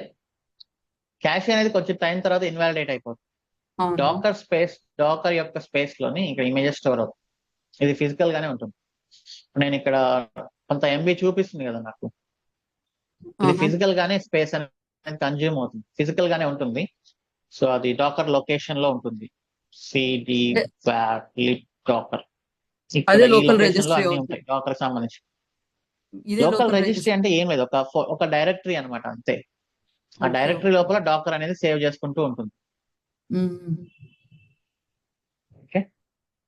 ఇంకో క్వశ్చన్, మీరు ఫోర్గ్రౌండ్ బ్లాకింగ్ అని అన్నారు, అంటే దాని మళ్ళీ బ్యాక్గ్రౌండ్ కి పంపించారు. అక్కడ అది కొంచెం అర్థం కాలేదు. What does you mean by it is blocking? Foreground block చేస్తుంది, నేను బ్యాక్గ్రౌండ్ కి పంపించాను అంటే అది కొంచెం అర్థం కాలేదండి అక్కడ ఇమేజ్ ని. ఫోర్గ్రౌండ్ అంటే ఇప్పుడు స్క్రీన్ ని బ్లాక్ చేస్తుంది అంటే ఇంకా ఎలా, ఆ సెషన్ వరకు బ్లాక్ అవుతుంది. ఇప్పుడు నేను ఆ యూజర్ ఉంది కదా, నేను రన్ చేశాను కదా యూజర్, ఆ కంటైనర్ అనేది ఫోర్గ్రౌండ్ లో రన్ అవుతుంది. ఇంకా నేను ఏం చేయలేను అనమాట. ఫర్ ఎగ్జాంపుల్ మనం లాస్ట్ టైం స్లీప్ కమాండ్ చూసాను. నేను ఇచ్చిన కమాండ్ ఏంటి, స్లీప్ 50 అంటే 50 సెకండ్స్ స్లీప్ అవ్వమని. ఆ 50 సెకండ్స్ మనం ఏం చేయలేము. 50 సెకండ్స్ అయిపోయిన తర్వాత అది వదిలేస్తుంది అనమాట. సో అదే స్లీప్ 50 ఇలా ఇచ్చినప్పుడు ఆ కమాండ్ ని బ్యాక్గ్రౌండ్ లో రన్ అవ్వమని చెప్తున్నాం. ఇప్పుడు మన సిస్టమ్, మన ల్యాప్టాప్ లో ఎన్నో కమాండ్స్, ఎన్నో ప్యాకేజెస్ బ్యాక్గ్రౌండ్ లో రన్ అవుతున్నాయి. అవి కానీ ఫోర్గ్రౌండ్ లో రన్ అయ్యాయి అనుకోండి, మనం ఒకటి తప్ప ఇంకా వేరేవి యూజ్ చేయలేము. క్రోమ్ తప్ప వేరేది యూజ్ చేయలేము. ఇప్పుడు నేను టెర్మినల్ యాక్సెస్ తీసుకున్నాను, నేను ఫోర్గ్రౌండ్ లో రన్ చేస్తున్నాను, దాంట్లోంచి బయటకు వస్తే ఏమవుతుంది, అది క్లోజ్ అయిపోతుంది. ఇంకా నేను వేరే వర్క్స్ చేసుకోవాలన్నప్పుడు దాని బ్యాక్గ్రౌండ్ లోకి పంపించినప్పుడు దాని పట్టుకు అది రన్ అవుతుంటుంది. మన వరకు మనం వర్క్ చేసుకోవచ్చు. ఇంకొకటి ఇన్స్టాల్, ఇందాక మీరు చెప్తున్నప్పుడు బేర్ మినిమల్ ఓఎస్ ఇన్స్టాల్ చేస్తున్నప్పుడు కొన్ని కమాండ్స్ కూడా రన్ అవ్వవు. ఫర్ ఎగ్జాంపుల్ మీరు ఇచ్చింది పింక్ కమాండ్ కూడా వర్క్ అవ్వలేదు అని. అలాంటప్పుడు No. అవి వర్క్ అవ్వాలంటే మళ్ళీ మనం ఏమైనా ఇన్స్టాల్ చేసుకోవాలంటారా? అంటే ఇప్పుడు సమ్ కమాండ్స్ ఎస్, కానీ మనం ఇన్స్టాల్ చేసుకోవాలి, ప్రతిదీ మనమే చేసుకోవాలి. అది ఎలా తెలుస్తుంది?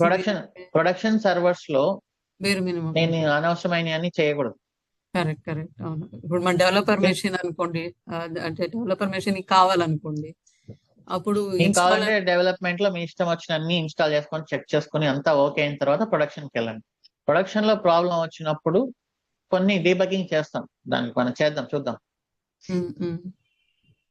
అయితే ఇప్పుడు ఇవి ఇన్స్టాల్ చేసుకోవాలి అని మనకి ఎట్లా తెలుస్తుందంటే మనం గూగుల్ చేసుకొని తెలుసుకోవడమే, అంటే ఇది వర్క్ అవ్వట్లేదు.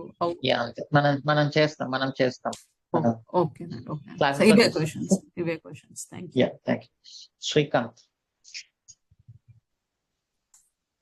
యా బ్రో, యాక్చువల్గా సారీ, విష్ణుప్రియ గారు అడిగిన ఒక క్వశ్చన్ ఉన్న అండ్ పట్టూరు శ్రీనివాస్ గారు అడిగిన క్వశ్చన్ లో నాది అర్థమైపోయింది. బట్ నాకు ఇంకో క్వశ్చన్ ఉందండి. నార్మల్ గా మన సర్వర్ వచ్చేసి సారీ ఓఎస్ వచ్చేసి 20 GB వాళ్ళు స్పేస్ ఇస్తారు. మన ఎగ్జాంపుల్ ఇప్పుడు AWS లో తీసుకున్నాం అనుకోండి 20 GB. సో మనది డాకర్స్ లో, సో మనం ఏదైనా ఫైల్ ఎగ్జాంపుల్ 21 GB ఉంది మన దగ్గర ఓకే, ఏదైనా. సో నేను డాకర్స్ యూజ్ చేసి ఆ ఫైల్ ని కంప్రెస్ చేస్తున్నా డాకర్స్ దాంట్లో వేసాక, or how it's work? Docker అనేది డైనమిక్ గా అవసరమైనంత వరకు తీసుకుంటుంది, మీరేం అలొకేట్ చేయాల్సిన అవసరం లేదు. ఒకవేళ ఎక్కువ జీబీ అయితే తీసుకోదా, ఎక్కువ స్పేస్ అయితే? ఎక్కువైనా తీసుకుంటుంది, తక్కువైనా తీసుకుంటుంది. ఇప్పుడు ఒక డిసడ్వాంటేజ్ ఏంటి, అది కూడా ఉంది. ఇప్పుడు డాకర్ ఉంది, రన్ అవుతుంది ఇక్కడ, Yeah. సమ్ ప్రాబ్లం ఏదో వచ్చింది, అప్లికేషన్ లోపల ప్రోగ్రామ్ అనేది హై మెమరీని కన్జ్యూమ్ చేస్తుంది, సమ్ లాకింగ్ చేస్తుంది, రిలీజ్ చేయట్లేదు అనుకోండి. ఓకే, అప్పుడు మొత్తం హోస్ట్ అంతా బ్లాక్ అయిపోతుంది. So Okay. Dynamic resource utilization వల్ల కొంచెం డిసడ్వాంటేజ్ కూడా ఉంది, దాన్ని కూడా మనం అడ్రస్ చేస్తాం. అంటే ఏదైనా ప్రాబ్లం వచ్చినప్పుడు స్పేస్ ఎక్కువ తీసుకోవడం స్టార్ట్ చేసిందంటే మొత్తం హోస్ట్ ఓఎస్ లో ఉండే స్పేస్ అంతా ఇది ఒక్కటే యూజ్ చేసేసుకుంటుంది. Yeah. అప్పుడు ఇంకా వేరే అప్లికేషన్స్ రన్ అవ్వలేవు.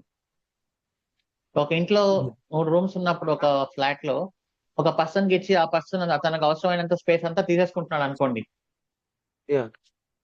అప్పుడు మిగతా వాళ్ళకి ప్రాబ్లం అవుతుంది కదా. Yeah. సో అలా And అవ్వకుండా మనం చేస్తాం. yeah. సో ఇప్పుడు మై ఫైనల్ క్వశ్చన్ అండి ఇది. యాక్చువల్గా మీరు ఆల్పైన్ ఓఎస్ అన్నారు కదా, అంటే ఎంజినిక్స్ ఏదైతే వాళ్ళు కంప్రెస్ చేసి ఇస్తారు డెవలపర్స్ అని, సో లైక్ మెయిన్ ఎంజినిక్స్ కును లైక్ ఆల్పైన్ చేసిన అంటే లైక్ కంప్రెస్ చేసిన దానికి డిఫరెన్స్ ఉంటుంది కదా, లైక్ ఏం డిఫరెన్స్ ఉండదా? ఉంటుంది ఎంజినిక్స్ వరకు అయితే మోస్ట్లీ ఉండదు. అంటే వేరేదేమైనా మనకు కావాల్సిన డైరెక్టరీస్ అన్ని ఉంటాయి, ఈటీసీ ఎంజినిక్స్ ఆ డైరెక్టరీస్ అన్ని ఉంటాయి. ఇప్పుడు ఎంజినిక్స్ గా మనకు కావాల్సింది ఏంటి, ETC Nginx, user share Nginx, HTML, var log Nginx, అవన్నీ ఉంటాయి. సో వాటిలో ఎలాంటి ప్రాబ్లం రాదు. కొన్ని వర్క్ అవ్వవు, అవి మనం అవసరం అయితే మనం ఎనేబుల్ చేసుకోవచ్చు. కొన్ని డైరెక్టరీస్ ఉండవు అనమాట, అవి మనం అవసరం అయితే మనం చేసుకోవచ్చు, నో ప్రాబ్లం. అవన్నీ వస్తాయి, నేను చూద్దాం. అండ్ యాక్చువల్గా టెరాఫామ్ అయిపోయింది కదా మనకి. సో టెరాఫామ్ లైక్ మనం ఇక్కడ ప్రాక్టీస్ చేసాము, బట్ రియల్ టైంలో ఏమైనా చెక్ చేసుకోవాలి, లైక్ ఇట్లా క్వశ్చన్స్ ప్రిపేర్ కావాలి అని అంటే మన వెబ్సైట్ ఉంటుందా అండి టెరాఫామ్ క్వశ్చన్స్ కి, ఆర్ ఏదైనా ఇట్లా ఏదైనా నార్మల్? నేను చేశాను కొన్ని క్వశ్చన్స్ ఉన్నాయి, అప్డేట్ చేస్తున్నా. ఆల్మోస్ట్ అయిపోయింది 80% దాకా. మిగతా క్వశ్చన్స్ నేను అప్డేట్ చేసి ఇచ్చేస్తాను ఫస్ట్ గా. Thank you. Ganesh. Hi Shiva. So ఒక క్వశ్చన్ లైక్ మీరు అదే డాకర్ కంటైనర్ రన్ చేస్తున్నారు కదా with different host ports, different container port. So run చేసినప్పుడు అక్కడ డిఫాల్ట్ గా సమ్ నేమ్స్ ఏమో వస్తున్నాయి కదా రైట్ సైడ్, సార్ చూపిస్తారు అది, లైక్ అవి బై డిఫాల్ట్ పిఎస్ రన్ చేసినప్పుడు ఇవా అక్కడ బై డిఫాల్ట్ సమ్ నేమ్స్ రేపు చూద్దాం. ఇవి అవి డిక్షనరీ నేమ్స్, అంటే కంటైనర్ కి ఒక నేమ్ ఇవ్వాలి డాకర్. మనం నేమ్ ఇవ్వకపోతే డాకర్ ఒక ర్యాండమ్ గా 2 డిక్షనరీ వర్డ్స్ తీసుకుంటుంది అనమాట. ఆ నేమ్ ని కూడా మనం చేసుకోవచ్చు.